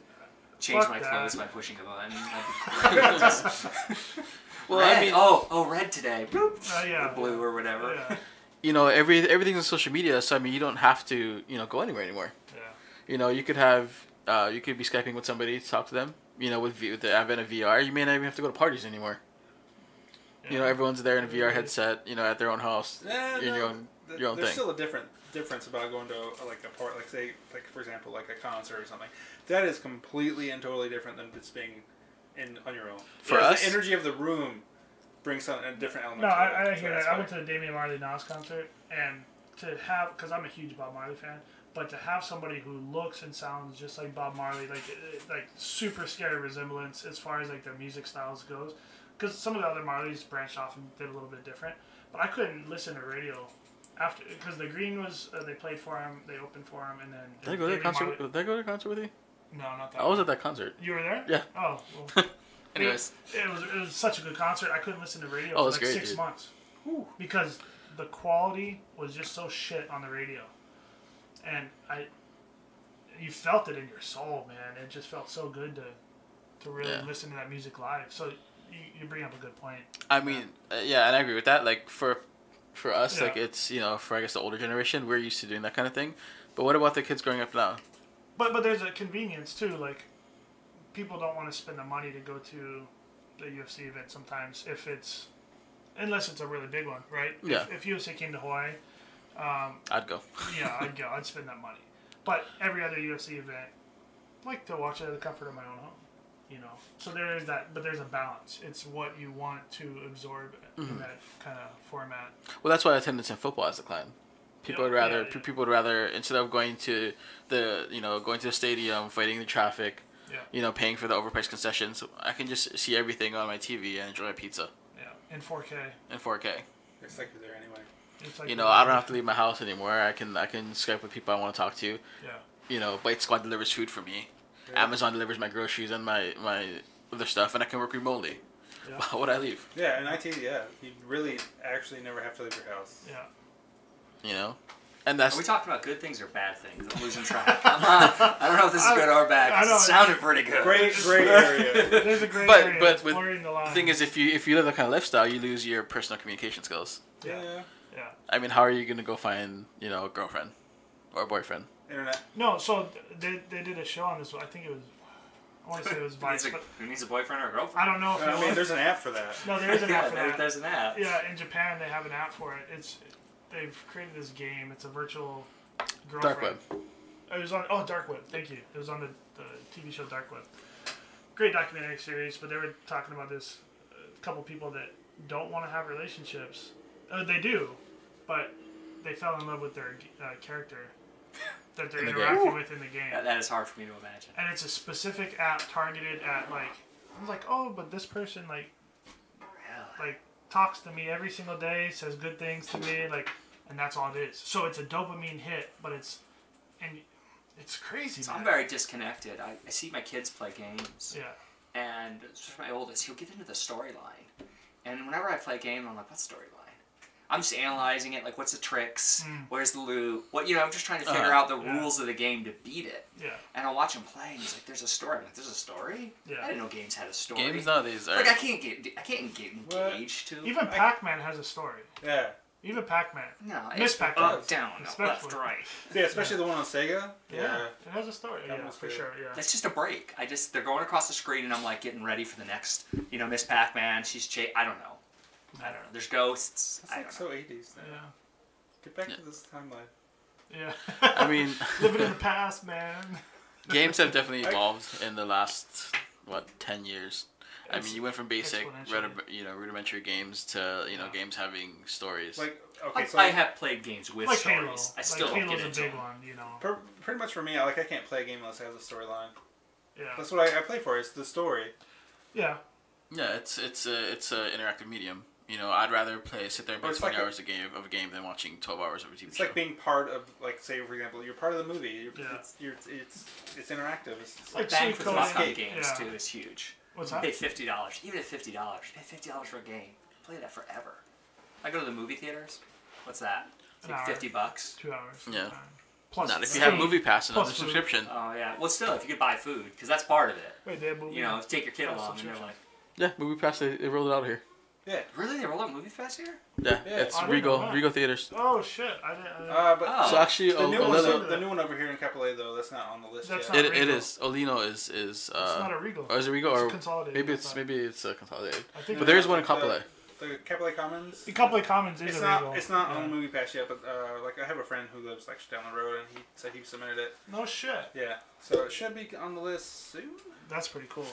That's I mean, that's that's something my I can favorite subscribe theater. to. Literally, no pun intended. Maybe pun. I guess And that's you get go to a movie every day for Yeah. $8 Yeah. a month. Yeah. I like that. It's gonna get me on that food. Wait, we're not being paid to advertise this. This is not a paid endorsement. But if we you could, want to. But if you want to, That's fine here too. we go. We get Kona Brewing Company. We get Fiji Water. Yeah, see, these are Movie it's, Pass. It's Hook us up. Kapolei Theaters, the old one, and then the one over in Kamakana, Oh, the old Kapolei Theater. and then the new one Kamakana. Oh, okay. But So, still, that is actually on Yeah. there. You're still like right across the street. No, I know where it's at. I go there all the time. But I didn't know it was on Movie Pass. yeah, That's Oh, fucking that's sweet. sick, dude. That's dope. So, Kapolei Commons. Kapolei Commons is Regal. Okay, so it's consolidated. consolidated theaters, Okay, yeah. so they have Kamakana Ali'i and the old Kapolei Yep. movie theater are on Movie Pass. Go check it out. And they're the ones in Honolulu, I think, are on it. But. Yeah. Yeah, it's great, man. I mean, $10 a month. You know. Do they restrict like first week releases, things like that? Nope. As long as there's open seat. Wow. Wait, what do you mean open seat? Like what? Like, how I do they handle with like? Just like. So what happens is I you know can't they have the can't registry. pre-order tickets. So you go to the movie theater, you check in with the movie you want to see. Okay. They load up the debit card they give you with the amount of money for the ticket, and you just go buy the ticket at the kiosk. Fucking A. So if it's sold out, obviously you're not gonna be able to get a ticket. Yeah. But if there's seats left, when you go to do the ticket kiosk, it asks you which seats to choose. Yeah. Just go earlier during the day. You can probably get a seat. That's easy. I don't know. Still see. Don't get a lot of theaters I think it's obviously it excludes 3D and Right. those kind of things. So but any standard 2D movies. It's pretty cool. So that was your advertisement for MovieFest. Go get it. Yeah. Back Come to on, big sponsor data. us. Please. We need sponsors. We need subscribers. Actually, we need a lot more Oh, subscribers. man. So please So do we got subscribe. any more big data stuff? Back to what you were saying. I have a pro of big data. Okay, because that's good. We just got a question about what are the pros of. So one pro that I can immediately think of is real-time traffic data. Oh, You have a phone in your pocket, it is tracking you enough. at all times. Good So it point. knows the volume of traffic, the speed of the traffic. Yeah. If there's you're any- stopping and going, that's real-time data that's only being collected by your phone. Yeah, and Google does a good job at that. Yeah. And they can. I got another advantage. And I like that because you can actually like plan your trips and stuff. Yeah. Way ahead of time because they look at previous Trends. days, Yeah, and trends and- the analytics of the traffic. So yeah. that's a very convenient thing. But are they going to use that later on when Actually, I commit a they're- crime to figure out that I was there because I had my phone? I doubt they would do And that. is the government going to go to Google and say, "Hey, I need the traffic data"? I mean, in or are they theory, going to it go to could my be. cell phone provider and get that GPS data after the fact to figure out that person I killed and I thought I got away with it? I mean, I see it in movies all the time. This is so. not an admission of guilt. Because I mean, you put a lot of effort into burying bodies, and you don't want to find out later on that the government comes along Don't go and for your gets your bodies. records, Don't and then worry goes about and it. finds the body. Because then there's evidence. Yeah. I'm just throwing it out there. I don't. They've been using GPS Hypothetically, data if for years. this was, If if you were to do this, Even if you have like a car GPS, they'll pull your history from your car GPS. So if they can get the warrant to pull your car GPS data, I'm sure they can easily go to get a warrant for Google. At my car, I don't think I can turn that off now. I got a new GM. It says it's got Wi-Fi on all the time. That OnStar stuff, which is You really got a new vehicle? convenient. Yeah. no Blueberry no more. No, well, we still got the Blueberry, but it's not a main vehicle. Okay. Transmission broke. I got tired of fixing it. Yeah, So I was like, fair then enough. I fixed it after I bought a new car. But yeah, it's nice, cheap, new, working. So it's all smart inside. Well, it's a dirt cheap car and it's still smart. Yeah, it turns off too. When you go to it's to save gas. You get 4 miles per gallon. Oh, no, that's you pull up to a terrible. stoplight and you're like, oh, it freaked me out at first. And you start and you go. Okay, so almost every car in Japan is like that now. Oh wow. It's just actually, can't- I hate it. I hate it. But Yeah, I'm not a big fan. But you get used to. I got used You to. gotta it. think about it, though. You're turning on, turning off your car. Doesn't that like wear down your alternator faster? It's gonna wear down your starter. So I googled it, if we can trust, and the explanation was they completely redesigned the car to do it. So there's a bigger battery. They redesigned the electrical system, and they got this cool technology where they only stop it where the pistons are in the exact right position. Wow. Snap. That's cool. So, now we'll find out if it works, but they didn't. And there's a better starter. So Yeah. they took steps. Engineers took steps to try to make it so that you could handle it. That's So pretty hopefully badass. it works. Hopefully it works. It scares me. And also the lights here when they're really long. Yeah. I'm just sitting at a light, and then all of a sudden, because it'll start up after it only has enough battery to stay off Yeah. for like 60 seconds or Yeah. something. So eventually it'll come back on, and I'm daydreaming, and then it comes on, and I'm like, Yeah. every time it gets me. Every time. Which is probably good because I'm driving. I probably shouldn't be daydreaming. But Well, I mean, you get the highway hypnosis, right? Yeah. Once in a while. where am I again? How did I? Can't No, get that I get anymore. it. I get Fuck, that all I the get it. time. I get it all the time. People are like, "What is that? What is highway hypnosis?" I've never gotten that. I've done that. Okay, so I used to live in Florida, and I'd go visit my mom in North Carolina. It's like a 10-hour drive. Yeah. One time I left work, went there, after work, and then I got there and I was like, I don't remember anything about this drive. Yeah, that's highway That's hypnosis. kind of scary. That's what it is, The man. best is when you wake up in the middle of driving and you don't know where you're at. I don't know if that happens to you, but I'll be like, I've had that where before. am I? And I'm just looking, I'm like, did I pass my exit? No. I'm totally going. I've done it where I do my normal day-to-day work, home, right? And then somebody hits me up, one of my friends is like, oh, let's go to, let's meet up here for lunch or whatever, or dinner. Okay, no problem. As soon as I get off work, I'll meet up with you. And then I go autopilot and I go straight home. And I'm like, fuck, dude. I was supposed to go to the other side of the island. God damn it. And I'm like, dude, I'm so sorry. Like, I had to hit him up and like I just zoned out, went autopilot straight home.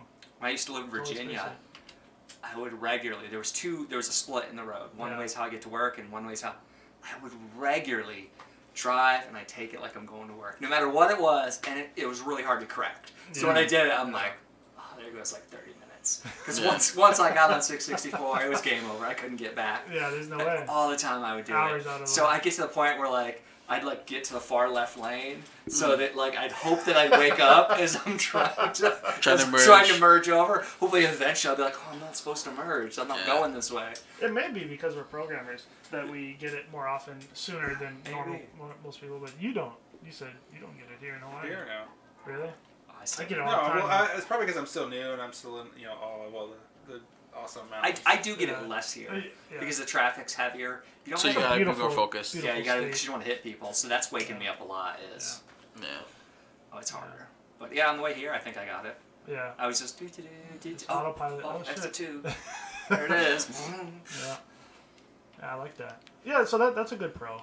I do have another benefit. I think go ahead. This is the token benefit, and for me, it's not a benefit. But I've asked a lot of people, genuinely curious, and that is targeted advertising. Some people genuinely seem to like it. So you go to Amazon, they know what you like, they offer recommendations, and as much as I hate to admit it, there's been a couple times where I go to order something and they go, "Would you also like this?" And I'm like, "Yeah, I would. Yeah. I would. Thanks, Amazon. You got me. Yeah, people who bought this also bought this. Oh, really? Let me go read the reviews on that one." So, from an advertising standpoint, it might be that you don't have to be wasted as much time. Which means they can spend less money on advertising, which means they can find their consumers cheaper, the product price can go down. The idea is consumerism can be done more efficient and cheaper. Sure. And for sure. That's probably good. I mean, we sell a lot of crap, and it's probably better for everybody if you only have to be targeted with crap you want. Fair enough. But then there's the story. This is a token one from a textbook. I've read it in 2 different textbooks. I forget the details, but it's pretty easy to Google, where this girl, it's like a joke. Her dad, I think it's her dad, her parents, gets coupons or something to that effect. I think it was a coupon for diapers or baby formula, a baby thing. And it's addressed to the daughter, who's not old enough to be pregnant, in the eyes of the parents anyway. So he's pissed. He's like, "What are you doing? Why are you sending this to my daughter?" And I believe it was Target.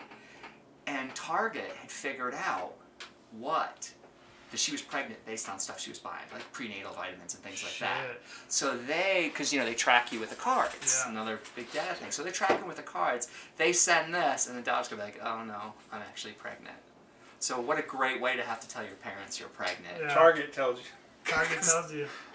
So I think that's like a perfect example of the scariness of even when it's benign. Even we're just trying to give you a coupon. And that goes awry because there's no way Target wants to do that. That's not good for the business. They do not want you to have that conversation. They don't want you to worry about that, but it still happened. So even when your interests are just simple, like we want to give you a coupon you might actually want to use, instead of sending you coupons for crap you don't buy. That's a good point. Yeah, that's really interesting. Another one on that I remember from my e-commerce class is the cards that they track you. This can be good or bad.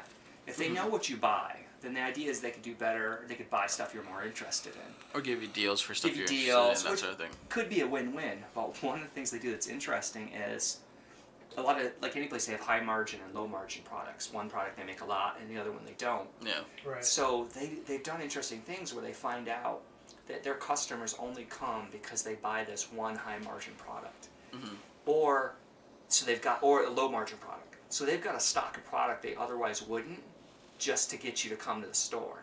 So really, really clever. Like imagine they know you well enough to know that, well, yeah, that thing right there, we don't want to sell that, but if we don't sell that, you're not going to come and buy the stuff we make money off of. Right. So we need you to come. So we're going to stock that, and we'll take a loss, or we'll not make a lot of money on this one product Just to get you. just to get you. And I guess for me, I just worry because I'm like, that's kind of unfair. Like, you've got a team of people that are trying to figure out for me to give you more money Yeah. for less. Yeah. And I can't compete with that. I don't got time to worry about the fact that you know me better than I know myself. Yeah. Like, that's scary. That's a good point. Yeah. That's interesting. So But yeah, I some think, big but I deals think for us. a lot of the online stuff too is I trust it more. Those recommendations, other people bought. Yeah. Because I think that those are people that buy those typically are smart consumers, rather than going to a store and you have all the candy and all the other bullshit that's up at the front that they try to get you on those small sales, Yeah. those add-ons that I don't really trust as much. Do you with guys that. feel that Amazon reviews have gone down?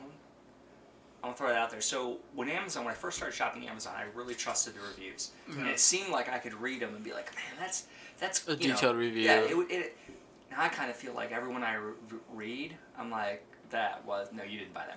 That was paid Yeah, placement. I don't know that it is. It just feels that way. Like nobody would write it. Well, like, nobody's writing that. There's stuff in there where you are either, if you actually have bought the product, you can see who's actually purchased that through Amazon. It'll say verified purchase. It'll say verified customer. But I mean, But what's to easy- stop Amazon from making those up themselves? well, what's to stop a company? If I had a company, I'd totally pay people as long as it's legal. I would pay people in a heartbeat to buy a product just to write a review. Sure. Just write a good review. Yeah, I'll give you that product. I'll pay for you to have this product. Yeah, Well, I did I it in a think- heartbeat. It's cheap advertising right there. I think Amazon is so mainstream now. You're getting the inundation of the whole world now, and you Yeah. get those bullshit comments. Before Amazon, it was typically people that sought after a good online store, Yeah, right? It was people that typically were in the tech industry or in some kind of industry like that, where they would actually have those good comments. yeah. So I think now you're getting all the trolls and all the other bullshit and What about the? people figuring out how to hack it. What's the main? Oh, I can't believe I don't know this. Where do you go if you want to find out a restaurant's good? Help me out. Yep. Yeah, Yelp. Yelp is a good one. Yelp, I feel the same way. Like at first I could trust them a lot, and now I don't know. I wonder. It does not. Well, seem if you like if they're you look at a legitimate majority reviews. of ratings online on Yelp on Amazon, what's the rating usually? 3 point. Usually it's around 4.8 to 5.0 or Yeah. Just there's a general scale. Almost everything's around 4 stars. So if everything's around 4 stars, how do you differentiate things? Yeah. And is that because everyone thinks that, or is that because they're being influenced by outside force, by bots or whatnot? You don't know if the people that are leaving these reviews or writing these things are actually, Well, real that's people. a community. That's a community type thing. Like you have to kind of put trust in the community that you're around, and if people can actually rate the rater too now, right? Which ones allow you to do that? Yelp does.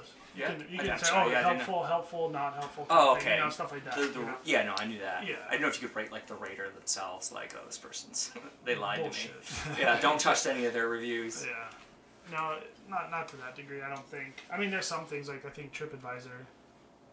You can rate the rater. So I think I wanted to tie it back to big data, or at least try to, Sure. where you have this community online, and I want to talk to real people. I want to talk to regular people. If it's a restaurant, I just want to know if it's a good restaurant. And if I hear enough people, hopefully eventually I'm going to get a feeling like, oh yeah, it's clean, they don't have rats, the food tastes good, good Right. prices. But as a business, Yeah. I don't want that. Yeah. Like you don't want you want to. So I'm not saying businesses don't want to provide a good service, but you also want people to buy your crap regardless of whether or not you provide a good service. Sure. So how do you find the ones you can trust and the ones you can't? For me, that's really, really hard. You just gotta experience it yourself, I think. Yeah, and then that kills the fun of the internet. Like, why do I have to go to the restaurant to find out if it sucks? Why can't I just look that up? People know. People have got to know. Yeah. So what do? I do things like, are people there? Like, you go by a restaurant, there's like one person in there, and you're like, oh. Which, that's not to say they're bad. Yeah. But you're just using that as a rule of thumb. You're like, if people aren't in there, they're probably not good. probably not Right. that great. Because there's good hole in the walls that are like Yeah. diamonds in the rough, man. Straight up. And then when you go find them, there, you're like, how did I not know about this? This is amazing. Yeah. But then again, McDonald's is always full. Yeah. You know. It's a bad example. It's a bad place to go. I don't know. I hate McDonald's, but every time I eat their stuff, I'm like, oh, yeah. I want more. There's a reason why they're still around. Yeah. Oh, for All sure. these fries. How do Oh, they do yeah. that? Those Yeah. fries are terrible. How do they taste the same everywhere in the world? Because- Every McDonald's I go to, fries taste the exact How same about the way. nuggets, man? Yeah, but they're terrible. They taste terrible everywhere in the world. No. No, I don't think so. Like when you get the soft fry that's fucking delicious with all that salt on it. Oh my fucking gosh, God. that's so. Oh, let But me go get my okay, so meatballs. But when you I refrigerate hate it and try to reheat soft it, fuck fries. that. That's horrible, huh? I hate soft fries. I like do you mean? crunchy fries. Crispy fries the best, man. Oh, you Yeah. hate soft fries. Yeah, and every time I go to McDonald's, I've ever been to a McDonald's, it's always mushy. I fucking love the I mush. hate it. I love the I hate mush. it. It's So like good. bacon. I hate crispy bacon, but I love soft What? bacon. Oh. I'll eat the shit out of it. Crispy bacon. Crispy bacon, dude. What's wrong with you, man? Fuck that, dude. There's something. It's bacon. Who It's good. Bacon big. is bacon. Do I'll you eat also, crispy do you bacon. also not like pie crust? No, I love pie crust. Fire cake. Huh? Fire cake. Ooh, that's hard because I love cheesecake. That's a pie. That's what I mean. But it's called cheesecake. It's the person who made it stupid. No, they're not. They're Okay, genius. okay, I genius. love cheesecake. But their naming convention was Fuck, stupid. Yeah. Well, that's what I mean. So, excluding cheesecake. No, pie there's cake. nothing. That's all I eat. I'm sorry. That's all I eat. Fuck every other dessert. Love cheesecake, Oh, man. where If were anybody's out there, I would love to be sponsored by some cheesecake. Cheesecake Factory. Cheesecake. Cheesecake Factory? I'll Yeah, take if that. you could. Hook it up, please. I already gained enough weight recently. I don't need cheesecake to it. So That is yeah, for me, I was in January because I was still kind of recovering from the whole issue with my mom passing and stuff. So I ended up just eating a lot of food for a few months after she passed, and I gained I went up to 270 pounds.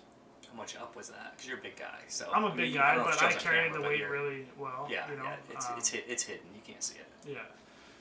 Well, thank you. I appreciate that. I wasn't fishing for compliments, but I appreciate that. No, and so I put myself on a month-long program of just like a personal thing, and I had to find exercises that were helpful to my weight loss and Yeah. my fitness back. goals, but my back. I needed to be really easy, so I did things consistently for 5 to 10 minutes a day that were not sore on my back at all, and I ended up going down to 247 Oh wow, that's great. within a month. And I was eating 5 meals a day. I was just no sugar, right? Because you buy a soda and they have, you know, the amount of sugar that's in there in grams, Yeah. but they don't have a daily value percentage because it's like 2,000%. So I was just like, I don't really. So I try to cut out all the processed sugars. That's not easy to do. It's everywhere. not. It's everywhere. So, but I figured it out and it helped a lot. The sugar, just changing the sugar alone was a lot. You Did know, you I don't replace drink it with already. any other vice? I don't think so. I mean, honey. I would have a lot of honey. I got rid of butter. That was one thing, and I just do olive oil now. But I'm using a lot, so the calories is still quite a bit. But I was losing weight regardless of my calorie count. That's you know? right. So It's a different kind of calories. different kind of calories, Yeah. and your body knows how to use that kind of stuff, you know. And I got rid of milk too. Stop using milk. Oat milk, almond milk. How do you? Did you switch to almond milk? Yeah, Okay, Yeah, yeah. We do almond milk. yeah. All Almond the milk different is nut great, milks. dude. And they Oh, taste good too. They taste delicious, and it's Better not on the tummy too. baby cow formula, you know. Yeah. So like, it's I essentially like what milk it is. though. I do think the taste of milk, I'm more used to it. Even after all I these love years of milk. not having it, I when I have do. regular milk, I'm like, oh, that tastes It good. tastes And I don't know if Yeah. I've gained lactose intolerance or something, but when I would have a bowl of cereal with regular milk, my stomach would hurt a little bit. Yeah, So I don't know what that the same, was. yeah, the same thing. Yeah. Because I fucking love cheese. I just think of it like a diet plan, you I know. love cheese, love yogurt. Oh, jeez. It's so bad. It's just. I got an idea. Let's take milk and make it healthy, and then everything we skim off of it, let's make cheese. Sell that to people. We don't want to waste it, so. Exactly. No, that's good. Another pro I think of big data is like what you were talking about earlier before we started recording about medical. You know, I mean, Oh yeah. you know, the ability for, you know, to see trends in as far as health goes and stuff like that. Well, we had talked about this a little bit with sharing, you know, privacy and kind of those policies, but now there's a opioid crisis Yeah. in the country, right? But I think you and I were both affected with some of our past, if you don't mind. Yeah. Well, I did. Like just some of the medications, it's Yeah. harder for the patient to get, and I have Yeah. to go to the doctor every month now to get some of my medication. So I took, I don't mind saying it, when I had that heart problem where it turned out everything was okay, but I went to AFib, it was kind of scary because the heart goes up to, it was like 300, 350 beats per minute. Yeah. I'm in the ambulance, we're going, they don't turn off the machine, they put a drug in me, they call to get permission, they put a drug in me, they stop my heart, which... Holy shit. Were you that's still why- awake during that? Yeah, Like yeah. when your heart stopped? Yeah, so I feel, so I'm That fucking dizzy. freaks me out, I'm dude. dizzy and I'm like, Oh my god. So they call, they get permission, What? they use a drug, Yeah. which is better than being shocked. Sure. And the goal is to stop the heart and get it to go back into a normal rhythm. Yeah. And as it starts coming down, I'm like, oh, that's kind of nice. Because at 350 beats per minute, your heart's cavitating. It's not working really well. Right. And you kind of feel like you're suffocating, which is what I learned. That feeling of suffocation is not, it has to do with oxygen, but it's not breathing. It's not associated with breathing at all. Your body's detecting that there's no oxygen in the blood. Like blood oxygen So levels, it felt yeah. like I was suffocating because the heart wasn't pumping blood. And it's coming down, boom, boom, boom, boom, boom. And then I hear the machine go, boop, the one that's like letting you know you're dead because Oh, you turn shit. it off. And then it stops, and I'm just like, oh, and all of a sudden I feel cold, Oh, and my no. hands start tingling. It's pretty, I mean, every shot that's done is pretty crazy. Because, you go Well, your there's whole a life, movie your heart on that. doesn't stop, Flatline. right? Yeah. It's only one. There's a movie on that. Yeah, Flatliners. Flatliners. Right, Second- well, okay. The So, new one doesn't exist. I didn't die, Oh, yeah. but No. Original. The So it's original- Which is the way to go. Yeah, that's true. that experience scarred me, and it really freaked me out. So I took some Xanax for anxiety. Yeah. Because I couldn't get over it. I had a panic attack afterwards, Yeah. and I used to be like, nah, panic attacks aren't real. Yeah. Let's see, suck it up. Now I'm like, oh, that was real. I Yeah. remember having it, and I'm like, I feel terrified. Yeah. Not a very rational feeling, but yet I still feel terrified. Why do I feel that way? That's really, really scary. Yeah. So, one, that made me more empathetic to people who Suffer from a panic attack. or that sort of thing. anything mental. Like once you, Yeah. I was like, I was clearly too hard on those people. You were bad. That was wrong to think those. I mean, I wasn't judging them heavily, but I didn't really buy into it till it happened to me. Yeah. Unfortunately, I had to I think- wait till A lot of that happens though. Like you have any kind of major issue. Like back pain Yeah. is a perfect example, right? A lot of people are like, "Fuck your back pain, whatever." Yeah. Until they get it, and they're like, "Dude, my body shut down. I couldn't stand up for the day. I couldn't roll out of bed." But I don't Then want to be that understand. guy. I want to wanna be that empathetic guy.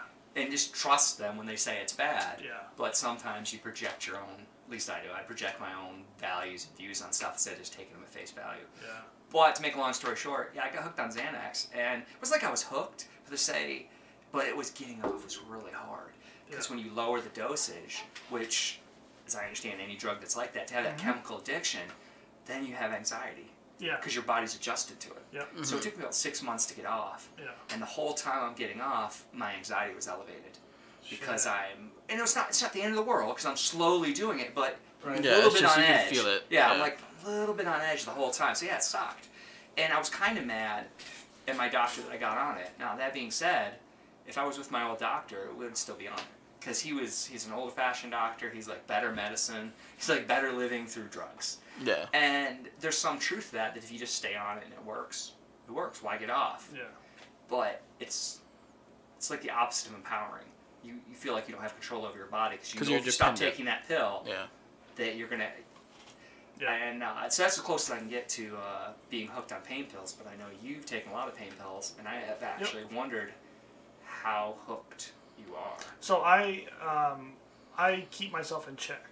I will typically go on, like force my body to go on to withdrawals every couple months, just to keep myself in check.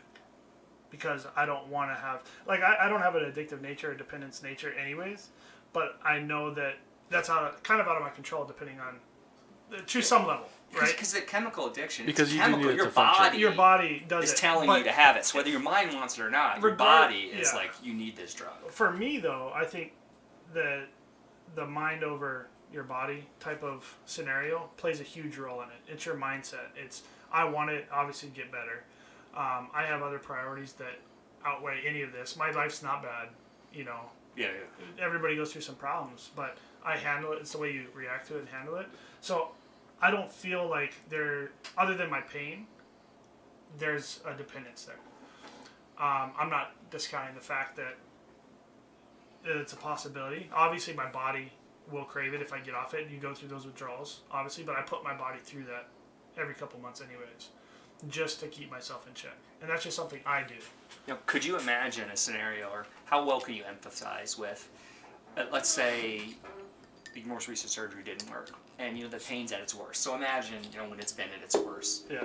and they cut you off, Yeah. and if you go buy heroin, that I think it's heroin. It's No, heroin heroin's substitute for opioid. Yeah. And can you imagine any world where you'd at least want to do that? Where there'd be a drive where you'd think, if I just go down and buy this heroin, the pain's gonna go away.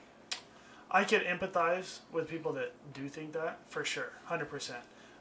But because of my priorities in place, I don't see myself ever doing that. Because I've been cut off before. When I was transferring out of the military, prior service, they cut me off. So and because I was on such a high dose, I was taking they had me basically like a vegetable. I was on, I believe it was 14, 20 milligram Oxycontin a day. Jesus. On top of that, I was taking oxycodone. These are my 2 prescriptions, right, throughout the day. And there was 6 oxycodone per day. Is this back when you were in the wheelchair still? Yeah, this was back when I was in the wheelchair. And so I was in the wheelchair for a couple of years. And then finally, I didn't like the way that I was feeling on that. And so I wanted the doctors to cut me off. I was hoping they would, because I was hating that. And they did. Did you tell them to cut you off, or did they just... Yes and no. Okay. So when I transferred to my new doctor, I wanted them to cut me off. And I told them that these are my goals. I don't want to be on these pain meds my whole life. So he wanted to cut me off, but I was in between doctors. So one doctor cut me off. I was going to the new doctor, but because I believe it was a prescription, nobody was my dedicated pain management specialist at that time during that transition, I happened to fall into a gap, right? Yeah, So nobody prescribed me anything for that time. Were you seeing it coming? Were you ready for it? No, I wasn't ready for it at all. Just one day your prescription ran out, you had to go refill it out. And obviously, with the opioids, there's no it's not like alcohol addiction or dependence where you cut off alcohol and you can die. Yeah. Opioids aren't like that. It's not, which was really, I'm thankful for that. It's more of a mental thing. It's more of a mental thing, for sure. So your body doesn't get super dependent on it? Because with Xanax, which is the only drug I've been hooked on, you got dependent.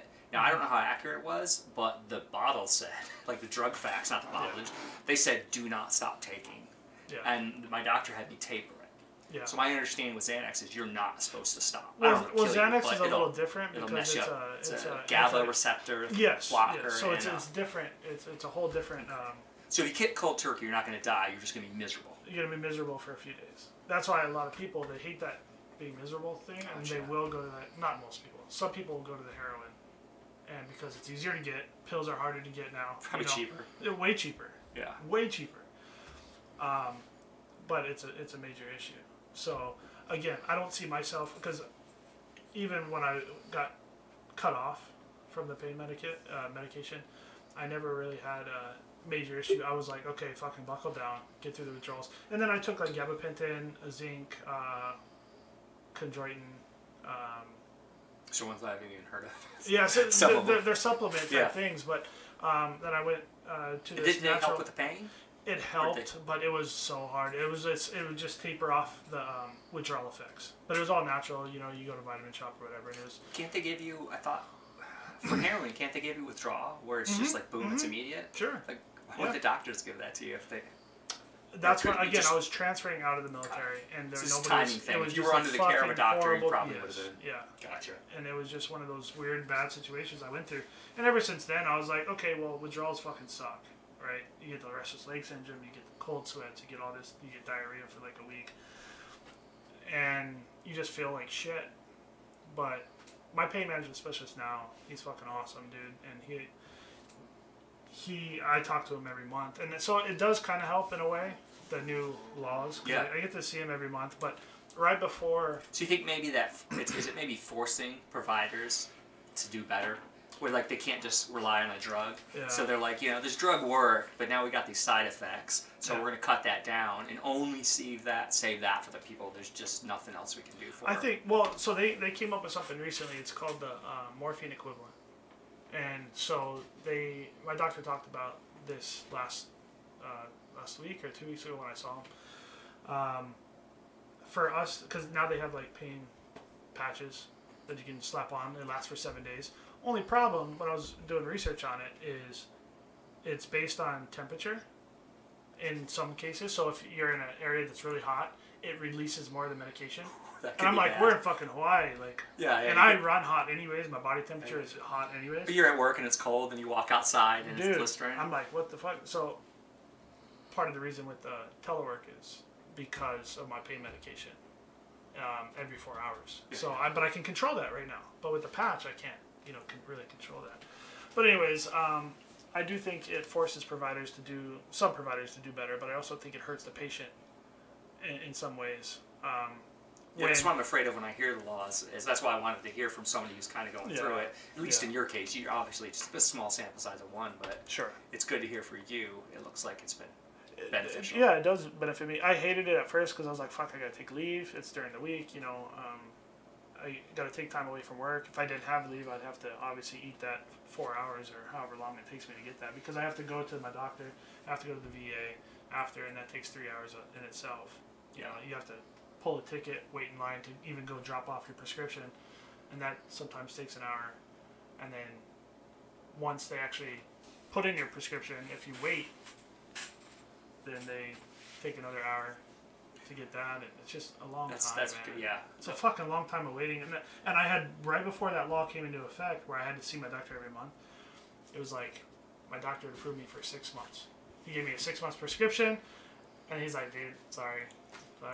I kind of get mad when I hear that why do we need to have laws to police doctors? And that's my simple down. Yeah. Like, these are super professional. They go to school for 8 years. Yeah. They're licensed. They've historically policed themselves pretty well. Mm-hmm. It's a little sad that we've got to basically make it difficult for everybody, because we can't just trust them to not give people drugs they don't need.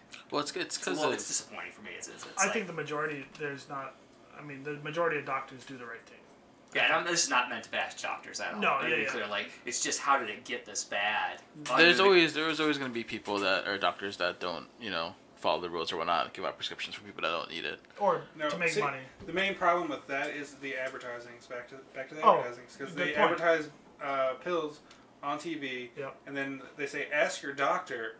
You shouldn't be asking your doctor about shit. The doctor should be saying, "You need this." Yeah.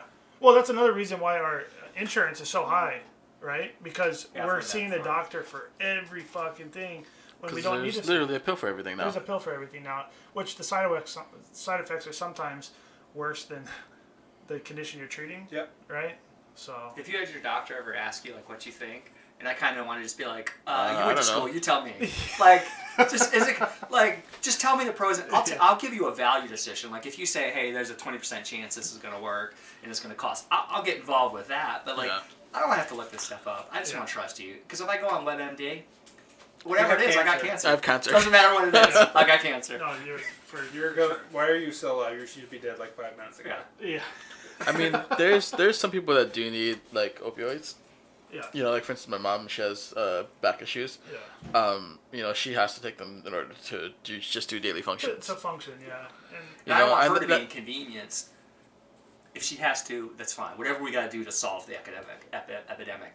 Yeah. But it's sad if the burden's put on her because other people abuse it. It's that's the whole issue. Is the other people are abusing it, and it's causing shame on people that actually need it. Yeah. Yeah. And that goes for any of the drugs, even like stuff like Adderall. I mean, how many college kids now take that? Like, and they don't even need it. Can just fucking blast. Yeah. It's the problem is that these pharmaceutical companies, they make so much money off of it. Now they're starting to crack down on supply. Well, like, what was that big one? That I think it was the same medication that Michael Jackson died from, fentanyl or. He died from Profenol. It was a sleep aid. One of the pain medications. Either way, it was Pepsi's fault that he died. Pepsi's fault, yeah. At one time, he got his hair burned. Yep. Let's see if Professor Google can tell us. Yeah, so we're going to look it up real quick. Accidental Doug. Oh, no, that's Prince. No, but it was, I think it was... Oh, and there's big data, yeah. So I searched for what killed Michael Jackson, and they're like, you might also want to know what killed Prince, or Elvis Presley, or Whitney Houston. Right. Well, thank you, Google. You're awesome. Google is awesome. But I believe it was fentanyl. But there was the Yes, companies okay. and doctors were pushing it so hard, 10 years ago, and they were just prescribing it even though they didn't have to prescribe it, or it wasn't. They didn't fall within the same parameters of somebody who would actually need that prescription. But at the time, doctors were just pushing out. And he was under the care of a doctor. he was. Like, how effed up is that? Like, you have a doctor. Yeah. I mean, then again, if you're a doctor for somebody and they're your only client, what are you gonna do? And No, especially if I'm they're not paying gonna you, give especially if that. they're paying you that much. Yeah. Or if like the pharmaceutical company pays the doctor to give out this much That's- of the drug. That's part of it too, and like then they'll get cutbacks, right? Profol. Yeah. Pro. Kickbacks, Profol. not Propofol. Propanethyl or Ephraim. Where's that? Alprazam. I know that one. That was mine. Propofol. Alprazam. That's Xanax. Yeah. That's the brand name Xanax. The Yeah. generic name is Alprazolam. Apparently, he had a lot of drugs. Yeah, he was on quite a bit when he died. But fentanyl was like the big controversial one that was within the last 10 years. And yeah, I mean, the doctors in those cases and the bad apples of the consumers who are, or the patients that are consuming this and abusing it, are really making it really hard for But everybody I else. don't like blaming the consumers in this. I mean, if they You're put right. You know, if you're in the care of a doctor, Yeah. doctors have to be held accountable for that. I mean, Yeah. not 100%, but Yeah, I you mean, know, and the drug companies that are pushing it to the doctors, all those people. Because I think as a layman, I want to go to the doctor, and if he tells me I need a drug, I want to trust him and take it. And if I can't, why am I going to you? Mhm. Why do you have this degree? Why are you licensed? Do you think it is okay, though, to be informed, an informed patient? I do. I don't want people to be too informed where you think you know more than the doctor. You But- might know more than the doctor, but it's really dangerous. Regardless if you know or not, like, the doctor's there to give you advice. Yeah. And whether, whether you take it or not. whether you take it or not, that should be up to you. And because it's your own body, it's your own. Yeah, you definitely have to be informed. I think as a well, I'm gonna give you to switch topics, but the epitome of I think of not being informed, it's not okay, is the vaxxers. Now I don't know where you guys feel on it, but vaccinations, There should be no feeling. It's a thing. they're required. Like herd immunity not. is a thing. They're not Yeah. required. I think they should be. Okay, Yeah. fair enough. Okay. Yeah, I think Maybe herd back- immunity is a back in thing. back in my day- I think the data on that is Well, I mean, overwhelming. For most, Never been required. everyone should. No, back in my day, our schools wouldn't let you go to school without. Exactly. Even Vaccines. no, you can. They've always had religious exemption and medical exemption. Always. I don't know if that's Forever. true of all states. Maybe it Not is. most states, and I Yeah. know 100% fact. Yeah. Most states have a religious or a medical exemption. So again, without saying what side's right, Sure. I think people should vaccinate. Let's say I'm wrong. Okay. Okay, well then we need to know I'm wrong, and everybody needs to stop vaccinating. Yeah. Or let's say the people who think you should vaccinate, doctors, let's say they're right, and you decide, well, no, I'm not going to vaccinate because that's not in the best interest of my child. There's some point where you're so wrong, Yeah. it's not okay to have that opinion. So- And I think Which actually vaccinations is dangerous. Yeah, it's dangerous. So I Another- think vaccination is one of those. Like, I think if someone was to go see somebody who's had polio, like all of a And tell sudden you're tell like, them yeah, what they think about a yeah. vaccination. So that I could be wrong, but my understanding based on the books I've read, my history, that vaccination's super important. And if we don't do it, like all hell breaks loose. I agree with that, but I mean, obviously there are some doctors that subscribe to part of the anti-vaccine right away at birth. Yeah, Okay, there so could be an edge case. there's I don't definitely know an edge enough case. to know about that. Where There's should you definitely- wait a month or yeah. wait a year? I don't know. I do know that when they're not vaccinated, it's dangerous because vaccinations aren't 100% effective. So there's also kids that can't be vaccinated, and you're putting risk to them because that kid who's got leukemia that can't be vaccinated. I think cancer a lot of times when they have their immune systems are suppressed, you can't give it to them. Yeah. And then now they're out in public. So as a herd immunity, what we want to do is we want to get as many people vaccinated as possible because we know some people Yeah. can't get vaccinated. But I don't want to be a pro-vaccine guy or anti-vax. But I think it's a great example that if the anti-vaxxers, if we accept that the anti-vaxxers are wrong, whether they are or not, if we just accept it and we say, yes, the other side's right, Yeah. then that's not okay. Like, there's a point where it's like you don't get to have that opinion. I think at some point you got to say, that's not an opinion anymore, you're just wrong. So, you can't have an opinion on a fact. well, you can have an opinion. No, you can't have an opinion on a fact. You can't. Right. You can't. You're either Yeah, it's a fact. wrong or Yeah. you're But, wrong. but nothing. So even the vaccination hasn't. Yes, they're important. We would not be in this situation we're in now without vaccines, right? It would be a fucked up world without the vaccinations. They got So it looks like Great. everybody at this crowd is pretty pro-vaccination. pro-vaccination, but for me, I am pro-delayed vaccinations. And what I want to know is that valid? And that's where, to tie it back to big data, it's just a new story, same thing, where is what I'm hearing about that politician true on Facebook? Or did Analytica, are they running some campaign to spread fake news on Analytica? Yeah. And this vaccination, is it actually better to delay or isn't it? Yeah. And how do you know? Yeah, how do you I know think- what's the truth and what's not? And as a layman, when you're not that expert, it's so hard. So you do the best you can Yeah. to figure out the truth. So when I go to my doctor, I have to put a lot on him because I'm not going to school. I'm not going to school for all that time. But- and I'm not doing okay. the studies. I'm not reading the studies. You've got to read the study that So- comes out. Because I'm not reading. I don't have time to do that. So I got a question. So obviously there is still bias no matter what industry you're Yeah. in. Yeah, Okay. absolutely. So how do you take into consideration the biases, or just you get a brand new? Because we think outside the box as programmers, we have to Yeah. think that way, right? We look at the world a little bit differently. Than the I think we're average. definitely analytical too, where we try to Get data. connect It's the a dots. combination we of try both. to connect the dots, Yeah. right? We do. But when you have somebody who is, I mean, there's a lot of doctors that just take whatever they're taught at face value and just preach that. Yeah. They don't think for themselves. They're just getting. We don't know if there's a lot of doctors, but that's possible. The possibility exists. We can assume that there's at least that's- some that there's are doing some that are doing that, not thinking for themselves. So, how do you like? I guess with any industry, like science, for instance. I mean, obviously, there's a scientific method to Yeah. get to The truth. the best truth that we have at the moment, right? That's- And it's typically, unless it's proven wrong, and it's very ridiculed heavily. But I think things in those industries change so often that some of the books, even our school books, were changing, or were being taught after something because Yeah. schools don't have enough money to get new books or whatever it was. They're still teaching the old stuff, and the new stuff has been proven. Yeah, to, yeah, yeah. whatever. I don't know. I think I could give you my answer, Sure. which is part of it is I've just given up, and this is probably not the right answer, but I'm just cynical. I just assume everyone's lying, and honestly, But why don't you apply that to doctors? Well, because I can't, because it's life and death. Like when The shit doctor really tells hits you the you need to fan, take this. If he says I have cancer, I'm like, okay. He says you need chemo, I'm like, okay, because I don't want to die. Right. And the odds are totally in go with the doctor. Like it's not guaranteed, but the odds are so much better in fair my enough, favor. because like for me, it was hard.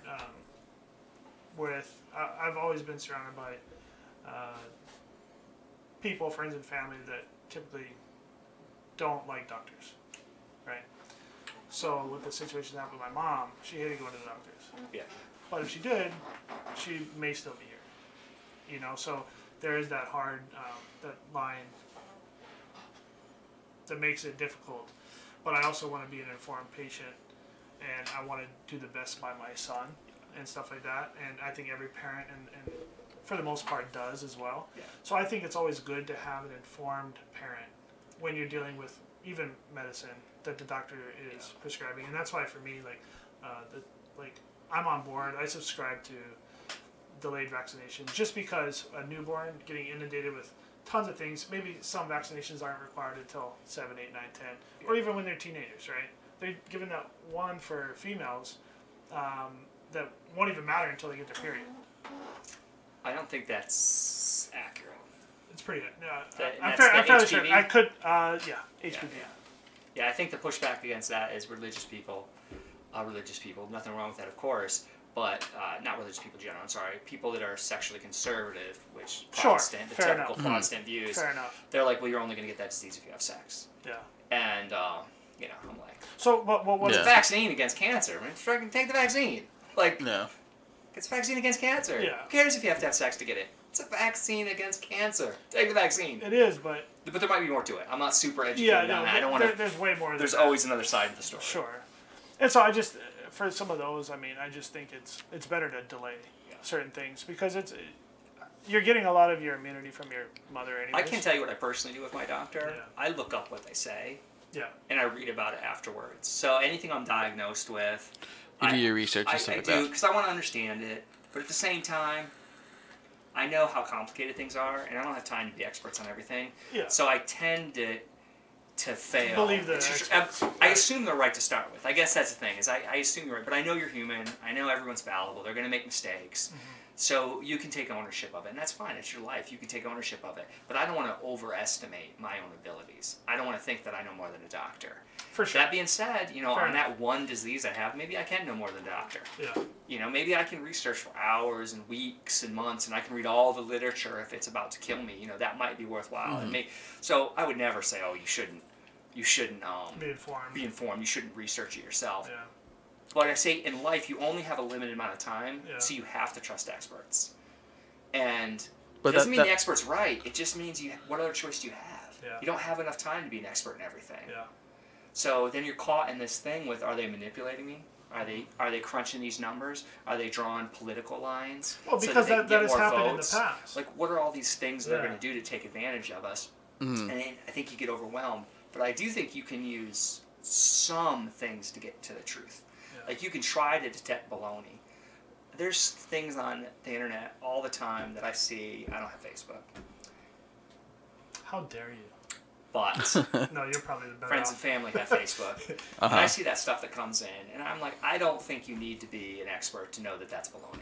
Yeah. Oh, You yeah. just yeah. you just do the, really? Like, Yeah. that sounds far-fetched. There's Like, a you just new have to, a one. little bit of Yeah. skepticism, I think, does go a long way. If you Yeah. just know there's a good chance that there's a 50% chance at least that's a lie. If you just accept that that might not be true, all of a sudden you're like, how would that story ever happen? Like, is that possible? Like, who put this out there? Yeah, Pretty much. really, that's not on news right now? Because if that was true, I think I'd go to CNN. It'd be on there. It'd be on there right now. Yeah. Who would put lies on the internet? Why would you do that? There's no reason for that. Nobody lies. It's written down. It must be true. Right? Well, I mean, I think that goes back to like trust in our government and our, corporations. I think doctors are also funded heavily by, Yeah, but, I mean, and they're it's not. scary. It's scary because we are very skeptical if a politician is actually being influenced by a corporation. But if a corporation is also influencing other areas of the world, I think it's very good to be a healthy skeptic in some things. Yeah, and but I don't question want to bleed over into like Sure. crazy skeptic, like For sure. flat earthers or something crazy like Yeah, that. that's Like, crazy. I Yeah. can't even imagine a world where you, like, Wait. just go up in a plane and look. It's like, yep, that's curved. Are you really saying the world is round right now? Like the moon. Like, I'm just gonna assume it's like the moon because that's the only it's other a- thing I can it's see. a Or the And 2D sun. picture. No, Or the You sun, know. yeah, or it's the a sun. 2D Yeah. picture in the sky. That's all it is. Okay, No, yeah, and we fuck. didn't go to the moon either. Please Believe in do the not moon? believe You believe anything in I the just moon? said just now. Who was it? Was it you guys that ticked me off when you joked about? Somebody joked with me Yeah. about the moon thing, and they were playing it like they really believed we didn't go to the moon. Yeah. And Uh-huh. I actually got a little hot. I don't So I think- just started getting mad. Yeah, I don't think it was me. I believe Yeah. that we went, but I don't. I think that it's a possibility that the video initially, what we had, No. may not have been because No. we're racing No. Russia. Yeah. But I believe we went regardless. Yeah, we went to the moon. No, I know. We went. Yeah, The for video's sure. real. Fair enough. I'm 90% certain that video is real. 90? 90. 99. I'm 90. I'm 90. 99.99999% true it's real. Yeah, No. yeah. No, but we definitely went. So there's no debate with me on that. And actually, those type of things don't bother me a whole That's lot. not critical. That was a time when we were racing Russia. That it was the whole space race. Well, Yeah, that's it was actually national a good pride example kind of for thing. truth. Yeah. Like, the greatest, this is how you know we went. For anybody who happens to be listening now or listen in the future thinks, no way, we didn't go to the moon. That's not possible. Here's how we know we went to the moon. Because we were racing Russia, and Russia didn't say we didn't go to the moon. That's how you know. That's the most important evidence right there. Because if we didn't know, Russia would have called us out on it. But Russia knew we went to the moon, and they accepted it, and then they tried to switch the race to something they could prove. And I think that's true in anything. When you have competing interests, if you can get to motive, Yeah. that helps you get to the truth a lot of times. But I'm not against them. Even hypothetically, let's do a hypothetical. Yeah. that they faked that initial footage. Okay. Okay. They did it for political reasons. I want to say we made it. Sure. Okay. And Let's just really say that. someone I died. don't fault them for that, even if they did do that. Okay. I don't fault them if we're on the guys that it is a possibility that. Which we're not at all. Yeah. Because it definitely happened. No. But you're confusing the 2 points. Yeah. It definitely happened. We're both in agreement on that. But in a hypothetical The situation, video is 100% real. fair enough. But in a hypothetical in a situation. hypothetical situation, You see, I'm actually a little touchy about this. no, you are A little you are. bit. A little bit. Yeah, maybe that's anxiety. Yeah. Mate, Stress is fucking going. No, I'm just kidding. But it's I like facts. point is, like, I don't fault them for it, even if they did fake it, because I faked the video. I know we win, 100%. Okay, but I don't even fault them for that if they didn't. And Well, I would. I mean, like, you can't lie. Well, you can lie. We do it all the time. We do it but all the you time. shouldn't. Yeah. Or you should minimize it. You shouldn't. But obviously, you can take a telescope. You can look and see that we were there. You can shine a laser off the reflective material and it comes back. Yep.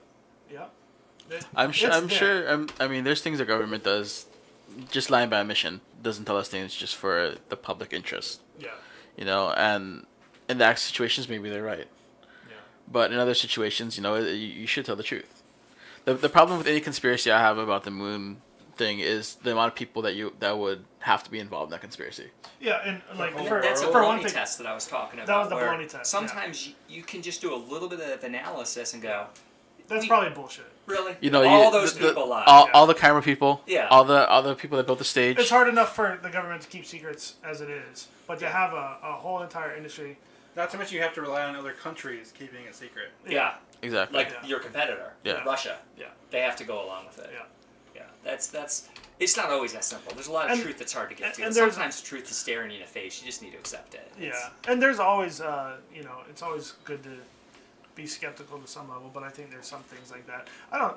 You can't be skeptical for skeptical's sake. Correct. You You can't have, just it go- has to be a you just need valid to stay reason. informed. It has, Yeah. to, is it what has you to need be to a do. valid reason, and you have to accept that, okay, if your information is proven to be false or whatever, the evidence is mounting against you, Yeah. then you got to replace your, and I Otherwise, think how are you going to function? that's healthy You've got to skepticism. accept Yeah. some truths and some falses, so Yeah. you can Yeah. so you can function in society. For sure, 100%.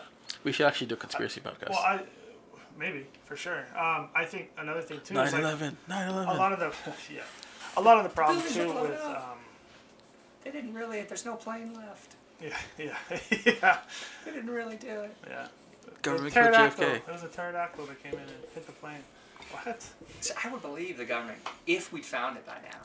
After Found all what? these, like the JFK. See, This JFK is how I know the government No, didn't do okay. it. Because we've been looking at it for years. We would eventually find it. The truth No. always comes out. Okay, but at the time, JFK was also going. This is No, that's the thing. They could have done it. It's not surprising that Yeah. they would kill. But Yeah. what would be surprising is if we'd never find out about it. Yeah. But see, That the would be thing, the well, thing. he was up against things like he wanted to shut down certain government agencies, No, no, no. IRS, NSA. I can believe CIA, somebody you know. kill. I just can't believe they kill him and get away with it for this long. Well, the thing is, like the amount of people that will take to commit that conspiracy, 3 or 4 people, Which makes it which way is more way believable. possible. Yeah. Fair enough. Yeah. You know, that's why I And then, tend to it's believe not really a something. conspiracy. Yeah, that's a good If it's- point. I mean, it's not a big It is a conspiracy. conspiracy. Yeah, but if 3 people do it, it's not that type of conspiracy. Yeah. Like, say you landed on the moon and you didn't. It's this huge lie. If there's a few people in government, if there's 10 people in government that think they should kill a president, Yeah. and they think that's a good idea, Mhm. that's bad. That's horrible. But it's 10 people. It's not the whole government. Yeah. It's really just And I 10 think crazy that's a people lot of- that decided they're going to take Yeah. things into their... So Yeah. that's not hard to believe that that level of conspiracy happens all the time. It's these big conspiracies that you're like, really? For They instance, don't take people are that saying, long. you know, for instance, Long. 9/11. You know, like Yeah. people are like the amount of people that would take to cover that up. You know, is ridiculous. There are certain things I do believe. Like I think the one that crashed in Pennsylvania was actually shot down by an F-16 or something. It's a possibility. But You know, I'm at that time frame when that happened. Maybe instead of saying that we shot down a fighter jet, they came up with a story of, hey, these guys hijacked Well- the plane, stopped them, and they crashed. I think there's also there's how do I I guess how do I word this? And then there is some weird stuff, like for instance, Building 7 crashing when it was Well, it nowhere looked like a close controlled demolition. Or to whatever, but- to wasn't even hit by a plane. It probably I was. mean, They all look like controlled demolition. like, how are you going to do a controlled demolition? Like, Okay, so here's a that baloney we test on that. should say this for another podcast. No, we'll save Okay, this for okay, another okay. one. Yeah. Yeah, the conspiracy theories are kind of fun. Yeah, Yeah, we they're should fun to do go we down, should do but I conspiracy think theory if you get podcast. too deep, I mean, it does go deep in a lot of them. But Well, you know me, I don't. I'm like, nah, it didn't happen. yeah, it did. I'm like, nah, Yeah. it wasn't controlled demolition. Yeah. I could be wrong, but I look at it real simple. But no, you're But right. You're right. In that You're case, right. Yeah, stop. in a lot It's of too those much fun. cases too, is like I do rely on the experts more, even with doctors. Even it goes back to the doctor conversation. All I appreciate about the balance, though, informed consent informed consent. This is an opportunity to go back to big data. This is a huge. Actually, we do got a couple of questions on here, real quick, before we go on to that. Just to keep in mind. Yeah. I think my stuff's about to die. Yeah, so we got asked by Nathan, how do they organize the trillions of megabytes of data? I can't even keep my generic file database organized. And the second question was, what are your thoughts on the movie Her, if any of you guys have seen it? Oh, I loved her. The guy fell in love with Siri. Yeah. Those are two. Never saw her, so I Never can't. played. Want to do her? You can do whatever you All right, guys so want. here's her. So I don't know my actors. He's a big actor. So he gets a new operating system for his phone or computer, whatever, and it's AI. It's the first AI, and it starts out benign, where it's just organizing his contacts, doing the type of stuff you'd think AI would do, diffusing his life, improving his life, and then he starts having a relationship with her, and he falls in love emotionally with her. Yeah. There's a creepy scene. Well, it's not super. It's pretty creepy. We're gonna leave it out. It's not. The movie's not creepy, but that was pushing it. So he falls in love with her, and then they evolve. They being all the different operating systems, they evolve to the point where they're too smart to be human. So she's having a relationship with him, and she's actually doing like a zillion other things at once.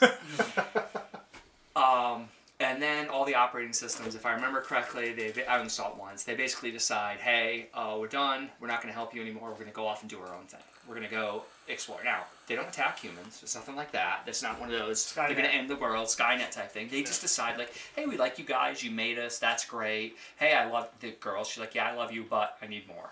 And we're going to go off and do this.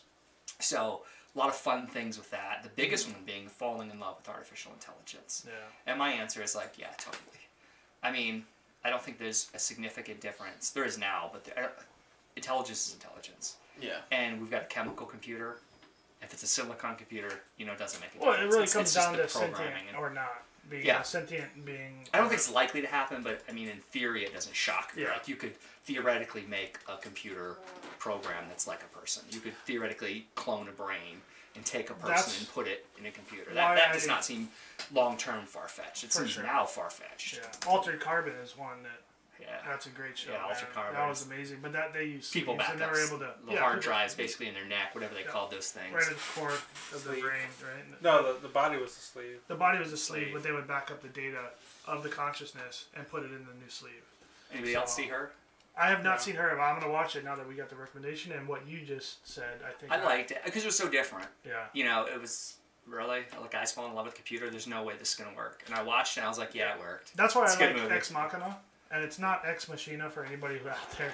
It is Ex Machina. It's Ex Machina, okay? Don't argue about that shit. JPEG or GIF. GIF. Or, I'm sorry, GIF. GIF or GIF. GIF or GIF? GIF. Yeah. I believe it's GIF. I'm a GIF guy. Yeah, I'm a GIF. good. guy. Yeah, okay.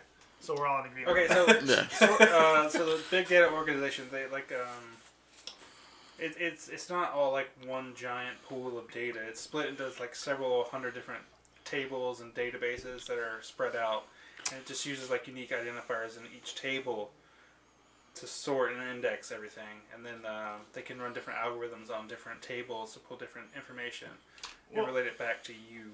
Fair enough. Okay, but in the case of NSA and the big data collection, how do you suspect that they store a lot of that? Well, they don't. I mean, as far as we know, they don't analyze it. They just store it. It's just stored. Yeah. So they're going to have a simple Oracle database probably, and it's going to have a record for phone calls. And each record is going to have metadata, like the phone number, account numbers, whatever data they can get, time, and then it's going to probably have a link to the file, or maybe it's actually embedded in the database as binary data. Probably not. It's probably someplace else. Yeah, it's only be binary data. Yeah. And then they got to figure out what they can do with that. So when you have video with our current technology and where we're at right now, although some of that's changing, we can't process audio and easily. We can't. We have to have a human. The computers aren't good at doing that yet. And same thing with video, and same thing with pictures. Although that's changing. For right now, it's active right now, even on YouTube. So, if you upload a video and they have audio in the background that's playing, they will link it to that artist automatically, and they're doing that very well. But it's not super common. There's for basic data. The AI, because they're using the AIs for that, and probably unbeknownst to most people, we all helped train those AIs for like visual recognition and whatnot, like CAPTCHAs. That was all linked directly to an AI learning function. Yeah. So you're identifying things for this AI. You're helping the AI. But it's also just like to not creep anybody out. It's all narrow intelligence. Yeah, there's no generic intelligence out there. Everything right now is very narrow tasks, like OCR, optical character recognition. We're training it to be better at optical character recognition, but you can't take that and assign it to a picture, and then it knows how to read a picture, unless that picture has text in it. Well, so DeepMind is doing a lot of that. Which one's DeepMind? DeepMind is the Google system that it's making videos now. That's cool. Yeah. It's making artwork, and so I'll pull it up on the screen. You guys can keep talking, but I'm gonna pull it up on the screen and kind of show. Well, they're also starting to sell access to AI. Have any of you guys worked with that? I haven't, but I know Microsoft's got some services right now where you can subscribe to some of their AI services. Oh yeah. But I haven't used any of them yet, and honestly, as a developer, I kind of want to know how to make use of them. But there are actually little NuGet packages you can import directly for AI. What kind of features through do they Visual have, Studio? I haven't looked into it. Yeah, okay. I haven't either. Obvious things would be like face recognition. It's a no-brainer. We've gone a long ways on that. Identifying songs, we've gone a long way, but we're still. It's still primitive. It's still. The average user can't do it. It's still proprietary. There's only a few companies that have it. It costs a lot of money, and it's not perfect. Yeah. As opposed to like word processing and other things. But a regular transactional database, everyone's got. Like they're free. Yeah. MySQL, you can download it. It's great. It's super powerful. Right now, I don't know. There is open source AI, I guess, but there is, but it's not. It's nowhere near the capabilities of the other companies that the major players. One of the main things that is the processors can't handle the AI functionality, like the deep learning stuff. Because they're not designed for it. But in videos, the new graphics cards and stuff, they're introducing their AI chipset that they use for the deep machine learning. There you go. And it's going to be available to everyone in the future. What kind of chip is that? Because Intel's coming out with a neural network-based chip too. They work. If people know how a regular x86 processor works, they do not work that way. Yeah. They work analog to where the brain works. Here's a video right here of the DeepMind building actual artwork and doing the video. So they took a bunch of images around the web. His eyes showing up? And they'll just kind of piece them together, kind of like stitching. And so it stitches a bunch of images together, and then it creates this almost infinite loop of just a collage of different shapes, and it's almost psychedelic, honestly. It's fucking trippy. The thing that puts dogs and everything? Right there, behind. Yeah, I've heard of there's TED Talks had one about a programmer who writes poetry. Mm-hmm. I was watching a PBS special, and they played poems written by computers, and my dumb self, I was like, I can't tell. I was like, I can't tell if a person did it or not. They quizzed the people on it. Yeah. They knew immediately. They were like, that was a computer, that was a person. And I was like, how do you guys know? Like, clearly there's a part of humanity that I don't have, because I couldn't tell. I don't think it just sounds like a stupid poem to me. Yeah. But these guys, they knew. They immediately knew. They had no doubt. So that's a good example of, Sorry, I was remembering that and how silly I felt that I couldn't tell that it wasn't a real poem. I'm sorry, it was a real poem. It was written by a computer. Yeah. Okay, so I think the NVIDIA one's called Xavier, and they're actually using it mostly for like cars right now. So For the driving? self-driving stuff, so that they can process stuff as quickly as possible. Because they That's need to very be able cool. to use the big data for driving. You know, my favorite anecdote for AI is Xbox Connect. The Xbox Connect was not programmed; it was taught. Really? Yeah, and they froze it in state. And So kept they- it at that level. so of- it's of just understanding. it's. And I don't know all the details of it, but it's AI. Yeah. They used AI to teach it. They were trying to do the algorithms to detect people's movements, and they couldn't do it, so they went this AI route. And yes, it's consumer product, $100, $300, whatever that component costs. And I was that able to software- be AI. Yeah, and yeah, so it was programmed. It was taught. It wasn't programmed, which I think is pretty fascinating. It makes you wonder what's coming. So you got your standard processors, and then of course we got quantum computing coming, and what's that going to do to RSA that's encryption huge. and some of Quantum the other computing is stuff. going to be the It's gonna next make- big leap. It's going to make that obsolete. Well, I thought that until I realized the neural network processors that are coming. And so quantum computing, from what I understand, there's limitations on the types of problems it can solve efficiently. Yeah. There's some stuff that There's still- it it can can't do really do. fast. And there's Other stuff it can't so do really well. It's not going to replace traditional x86 architecture. Okay, no. So one thing though, little plug for HP. I'm not advertising HP, but they were actually working on a machine that replaces that restructures the entire layout of a computer. Like it just skips, not like most of the stuff that's in a computer now.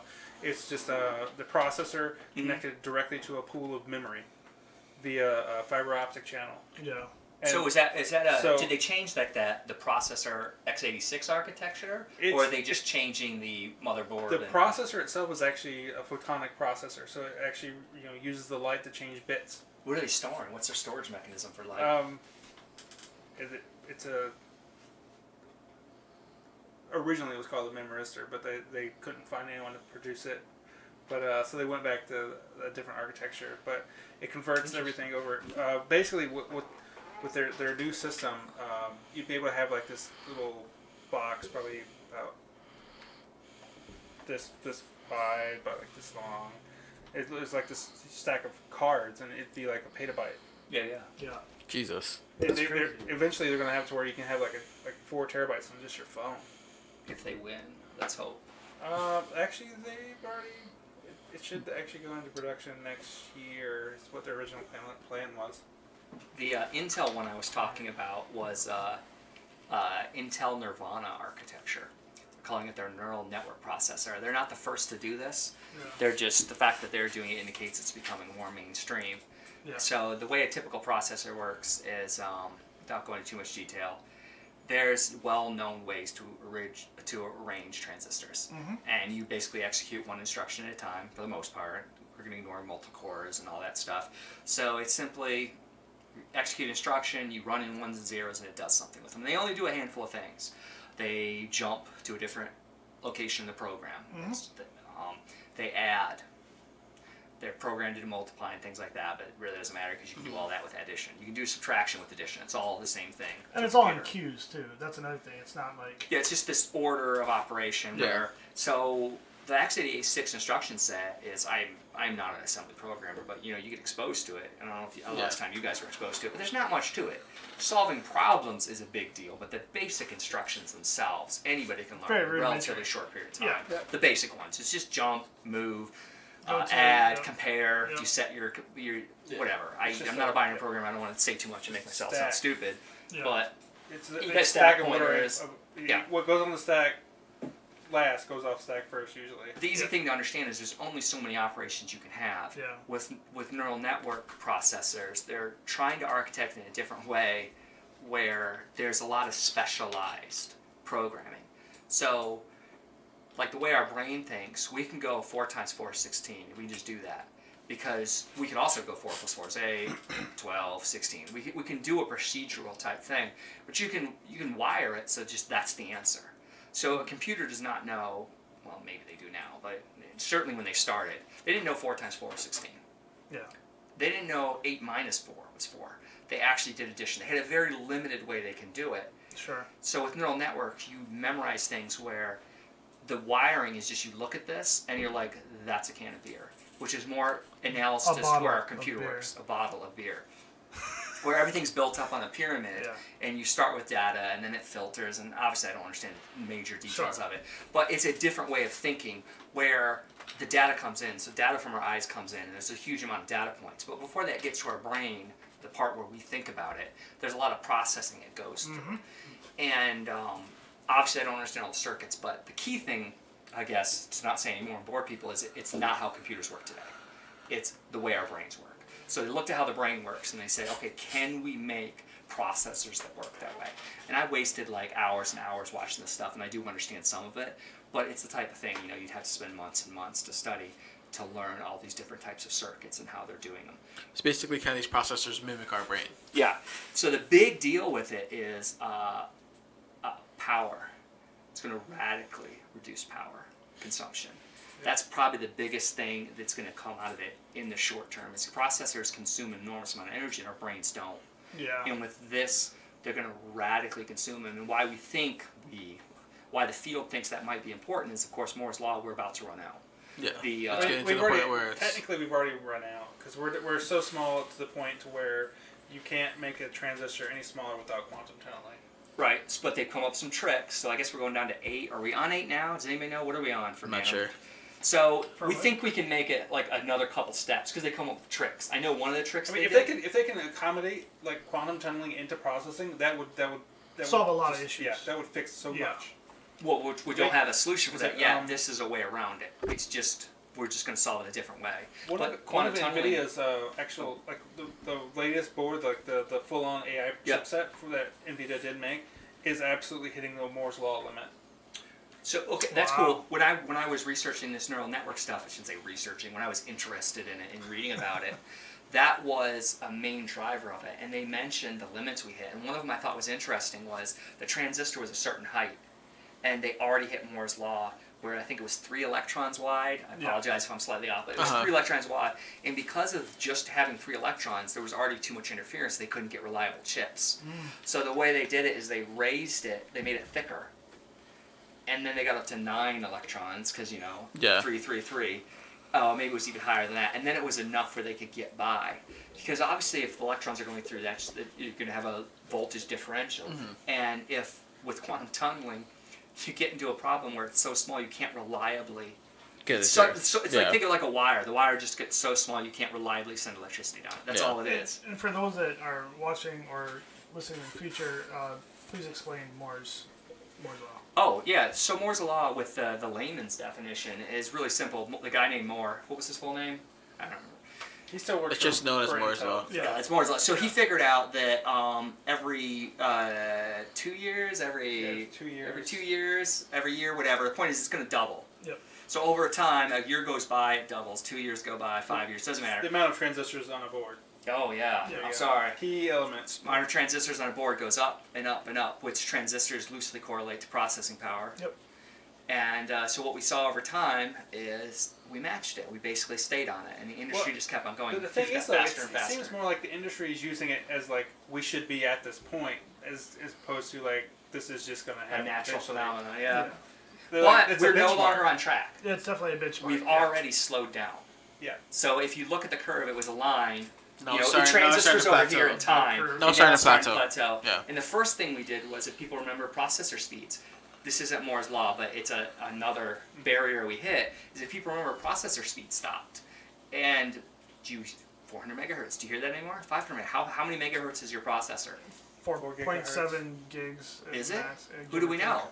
Because they had to stop marketing it that way because they couldn't go any faster. Yeah. So now we split it to cores. So now we have more and more cores, and they had to make them smarter. I think realistically they couldn't go faster because that's about as fast as the transistors could transist. I don't know the exact reasons, but they definitely hit limits. I also know as you get really high, you're going to have a lot of EMI. So you're going to have generator rule. If you're switching voltages a lot, you're going to be generating more electricity.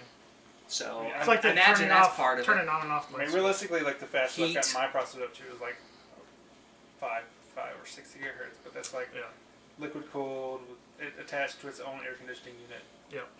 It doesn't matter if you would you rather have that or more cores, because as I mean, software gets better at multitasking, you only can do Yeah. one thing. You only have to do one thing so Unless fast. it's already 10 cores, Yeah. 20 logical cores. So that's pretty good. Yeah. And no, I'm waiting until it's like a gazillion, where it can just do everything at once. Wait, well, actually, if you want That to is not talk a like, real value. Gazillion? if you want to talk cores like the NVIDIA graphics cards, those are like Yeah. 100 something, 300 something cores Yeah. essentially, but it can't do regular processing stuff, which is why you don't have Sure. operating systems built Yeah. on those Yeah. GPUs. Yeah, a gazillion is. A gazillion is another term for a gazillion, according to Professor Google. And so a gazillion is not a real value. It just means any big number that's like out there. Yeah, Yeah. It's made unimaginable up. for But the human mind. The reason I know that, Yeah, I was Because surprised I had to Google it. I just had a no few idea. days ago, League was like, "How much is a gazillion?" And I was like, "I don't think that's a real number, but it might be." And so Look that up. I looked it up. Yeah. Yeah. So, It's not a real number. I love It's- being a dad. I love being a dad. Man. Kids makes see me stuff feel- a new way. Smart sometimes. Oh, another thing that Or people may dumb. not understand, the quantum tunneling thing. So basically what it is, there's only so much space they have between transistors, Yeah. in the dielectric, like a barrier basically between the transistors to keep them from touching. And it's gotten Yeah, so... what do you call it? So you got PNP and NP, and that wall has a Yeah. name. What is that? Is that the dialect? No. The dielectric is what separates the two different transistors from each other to talking and interfering Okay. with each other. So it's like What's that transition like a point barrier. called? That's the bias where you bias. Oh, going back. This is old knowledge here. Right. It's It hasn't changed So it much gets over so the years, small. but it has. It gets so small to where it actually jumps. The electron jumps from this side of the dielectric to this side. Yeah. and why that's when it important is because shouldn't that's be a gate. Yeah. And the only way it's supposed to is you apply a voltage, and when you apply, so you have a transistor, it's a PNP or NPN, and you apply a voltage called the bias voltage. So all that means is you have voltage here, 5 volts, whatever, 3 volts, and on the other side, not zero, but you've got a small amount of voltage. Basically, we'll just call it 0. Yep. And what's awesome about that is if we apply voltage right here, all of a sudden, it's able to go through the gate. Yep. Because the amount of energy required to go through it goes down. Awesome. So that has to work reliably. Yep. But because of the magical world of quantum, which I don't understand, some get through. And if you get really, really low amount of voltage, imagine trying to detect it when you're actually down to 3 electrons. Yeah. Like that's, that's a a huge, huge- that's a tiny, tiny margin of error to work with. But the So thing you is, have like, to have enough where you have so many electrons that are working the normal way. But But the the thing one- is, like with that many processing or processes going on at a time, you'll start getting so many errors due to quantum tunneling that your data Yeah. will be unreliable, and then you end up with a blue screen of death. Which the neural networks solve. Part of the way they work is they're not just binary on or off. They go to an analog type system. Yeah. Where it's an accumulation of signals. It's not exactly, but the point is, like if you've got, think of your brain, when you've got a neuron, and you've got all these signals coming in From to the neural neuron. network. Yeah. Each neuron is on and off, Yeah. but together they've all got to come together to make a decision. Which I'm not gonna pretend I super understand it, but computers don't work that way. Every signal matters. Yep. There's error correction, but other than your parities and your other things that are built in to check for errors, every bit means something. Yep. And if any bit's off, if that was an important bit, you're done. The calculation's off. Your computer reboots. Yep. You know, a gamma ray goes into your server room and it flips a bit in Yeah, your that's memory, and then all of a sudden, because you didn't pay the extra money for error correction, your server reboots. Because that's And all that's it took. actually- And like that's the a biggest problem. real thing. So Yeah. people wondering like, oh, the sun's gamma ray coming off, it's fucking with their servers or our computer systems. Well, they don't fuck with our servers because we pay more money. Correct. So your To consumer work grade that hardware around. typically Yeah. does not have error correction built into the memory. Correct. But a server hardware has parity, which is something And you we're can do. getting better. It's a very simple way to verify that data is good. Yeah. That's actually one of the biggest problems with quantum computers is they are so prone to outside interference that it would just one stray neutron or electron flying through would just completely screw it up. Yep. So And they that's have to be in, crazy. like, Isn't that crazy though? Like when you really think they have about like 6 how- layers of shielding around it. They Yeah. have vacuum chambers. It's cooled liquid nitrogen. I think a process all that is crazy. stuff is required. Like we figured out how to grow how many million transistors in this little. Like, The small- you know, you look at a smaller processor, processor. most of that processor is not the processor. It's a heat sink. Even the processor, it's a freaking heat with pins. Yeah. Because we have to take this little tiny interface and we got to plug it into the rest of the computer with these giant pins. So if you look, there's like a little thing, that's the processor, then everything else is wires. So your processor's like your thumb or Yeah, something. Your thumbnail. I've actually your worked thumbnail, on excuse something me. that had in my micro soldering class and whatnot, I had to recertify, and they didn't have like a regular micro component for me, so they had like this other chip, and the back of it was off, so you could actually see inside of it. And then I was like looking into it, and you know, it looked fine, right? I was just, you know, holding it down with my normal stuff, and then after I got it on the microscope on like the highest level of zoom, I looked in there and I was like, oh my god, there are tiny wires in there. Like, you can't see them with the naked eye at all. And Yeah, I think they're all screwed up. They were all, I broke them all. I was like, good thing I'm not qualifying on the Nano, because I would have destroyed this chip. Which is also why you're supposed to be careful when you touch them. For everybody that wonders why, it's because they're tiny. So just a little bit of static electricity can fry them. It's because they're tiny. Yeah, it's Big actually components don't break. 1.5 volts is enough to fry most transistors these days. That sounds. I don't know. That sounds right because what do processors run at now? Like 0.04 volt or 0.4 volts, or I don't know. It's tiny. It used to be 3.3 for like the 90s, and then now what is voltage down to? It's tiny voltage. I had this issue recently with voltage. I had to update the BIOS and change my voltage because there was a program with my specific processor in Photoshop. One of the filters could not work. Were you trying to step up the voltage to make it? I had to make it go down for a consistent one because the higher voltage was causing the whole entire computer to crash. And they're like, well, how is that possible? It's Windows 10. You know, it's supposed to prevent those types of things. It was the whole processor and that application were fucking with itself because it was using, it was actually the graphics card too, because it was a really graphics intensive function in the computer to run that filter. Probably it needed the extra voltage somewhere else. Yeah, and it just crashed it. So I switched on that voltage. Haven't had a problem since. I could run that anytime I want. That was hard to find because when you get down into voltages of processors, it's really strange. Everything I've done is you just play with it till it stops crashing. But who would have thought that voltage would actually change that? Like, fuck with that. Well, you don't normally have bugs that are so. I mean, if you had a different computer, that might not have been a problem. It sounds like your computer you're hitting stability issues, which is. It was just with that function. I could run Photoshop fine. That is. It was just one filter, and I wonder if it was just hitting some part of the processor over and over and over again, just pushing it past its limits. Isn't that crazy? Yeah. Like this whole thing that we're talking about is just fucking nuts. I remember when you first learned about the basics of fetch, decode, execute, and you're like, oh, okay, yeah, that's how it works. Oh, okay. And you draw a adder, you know, and you do the AND gates and then the AND gates. You're like, that makes sense.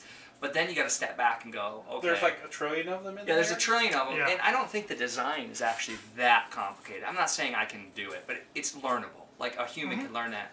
But I get amazed at like, we figured out how to grow it. And It's not really grown. They create the transistors in the silicon with a laser. Yep.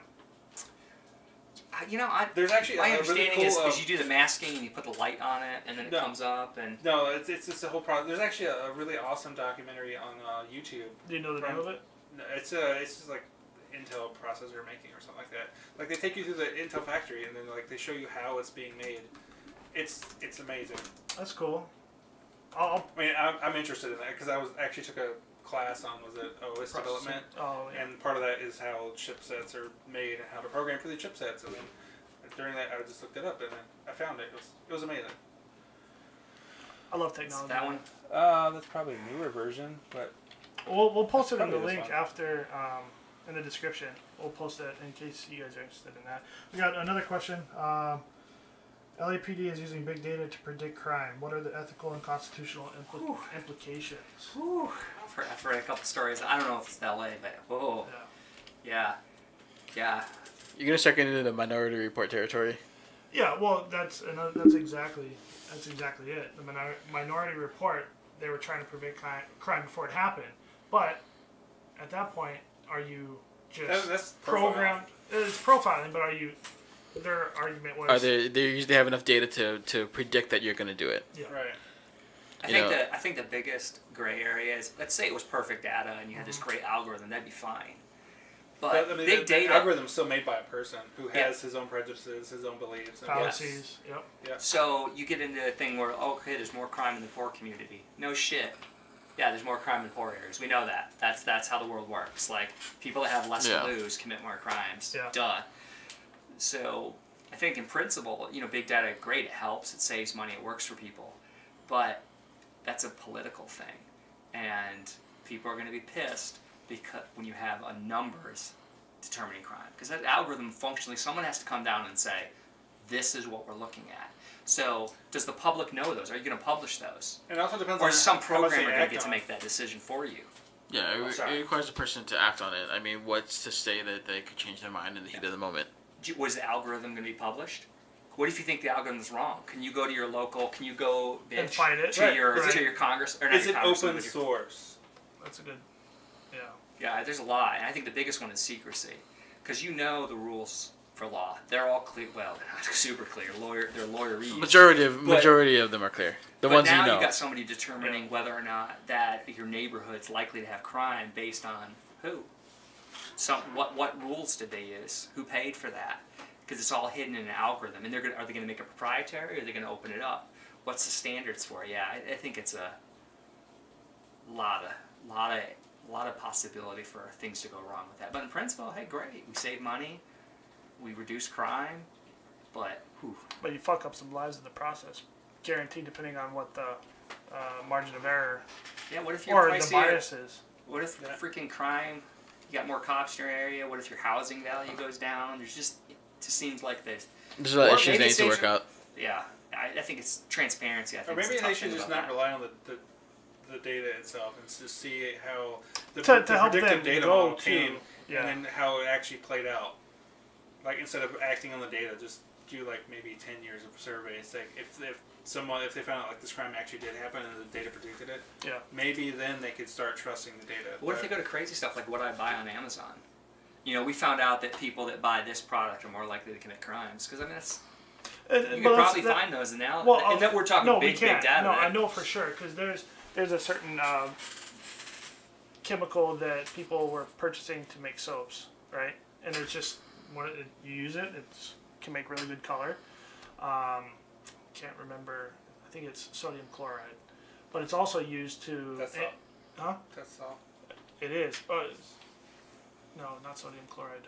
I'll get the actual chemical. But Some chemical for it's soap. used. It's used in pools. It's also used Chlorine? in making.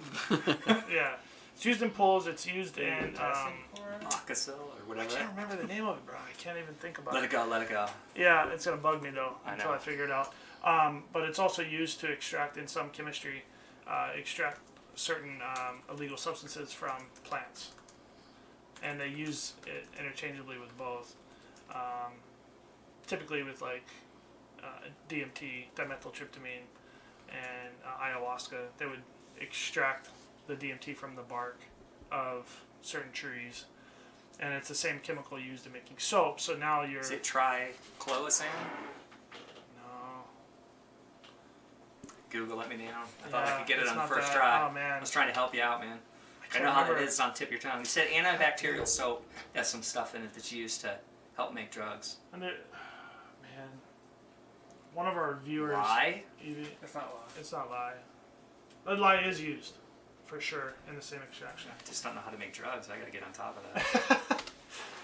No, but Put some Walter White stuff, man. yeah. Oh yeah. Yeah. Potassium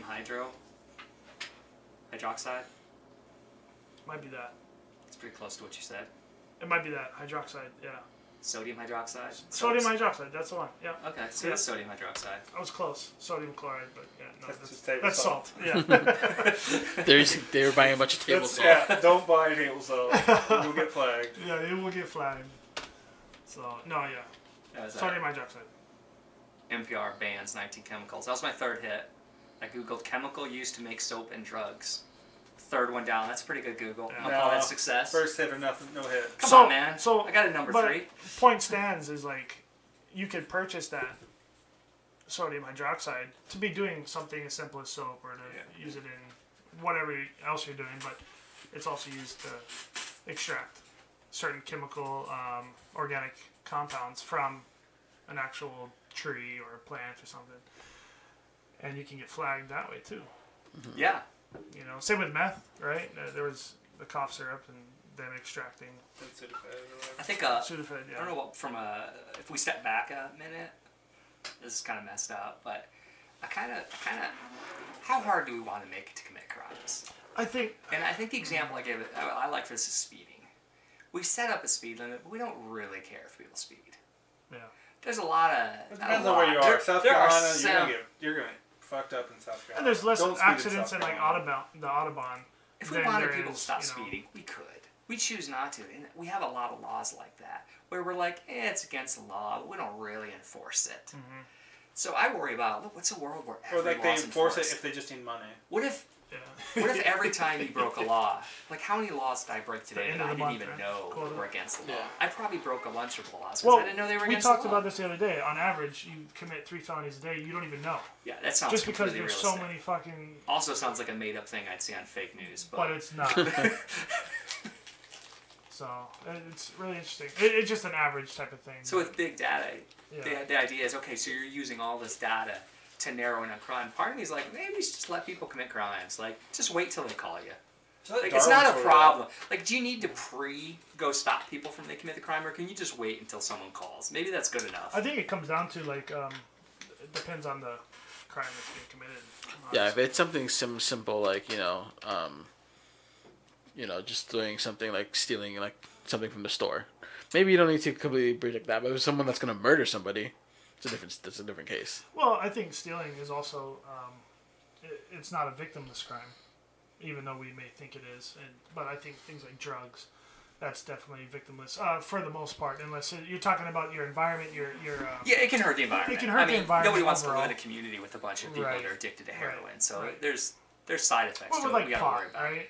Pot is one it's of those hard to ones. understand why pot's against the law. I mean, yeah, it's silly, man. It's so dumb. It's paper plants. Yeah.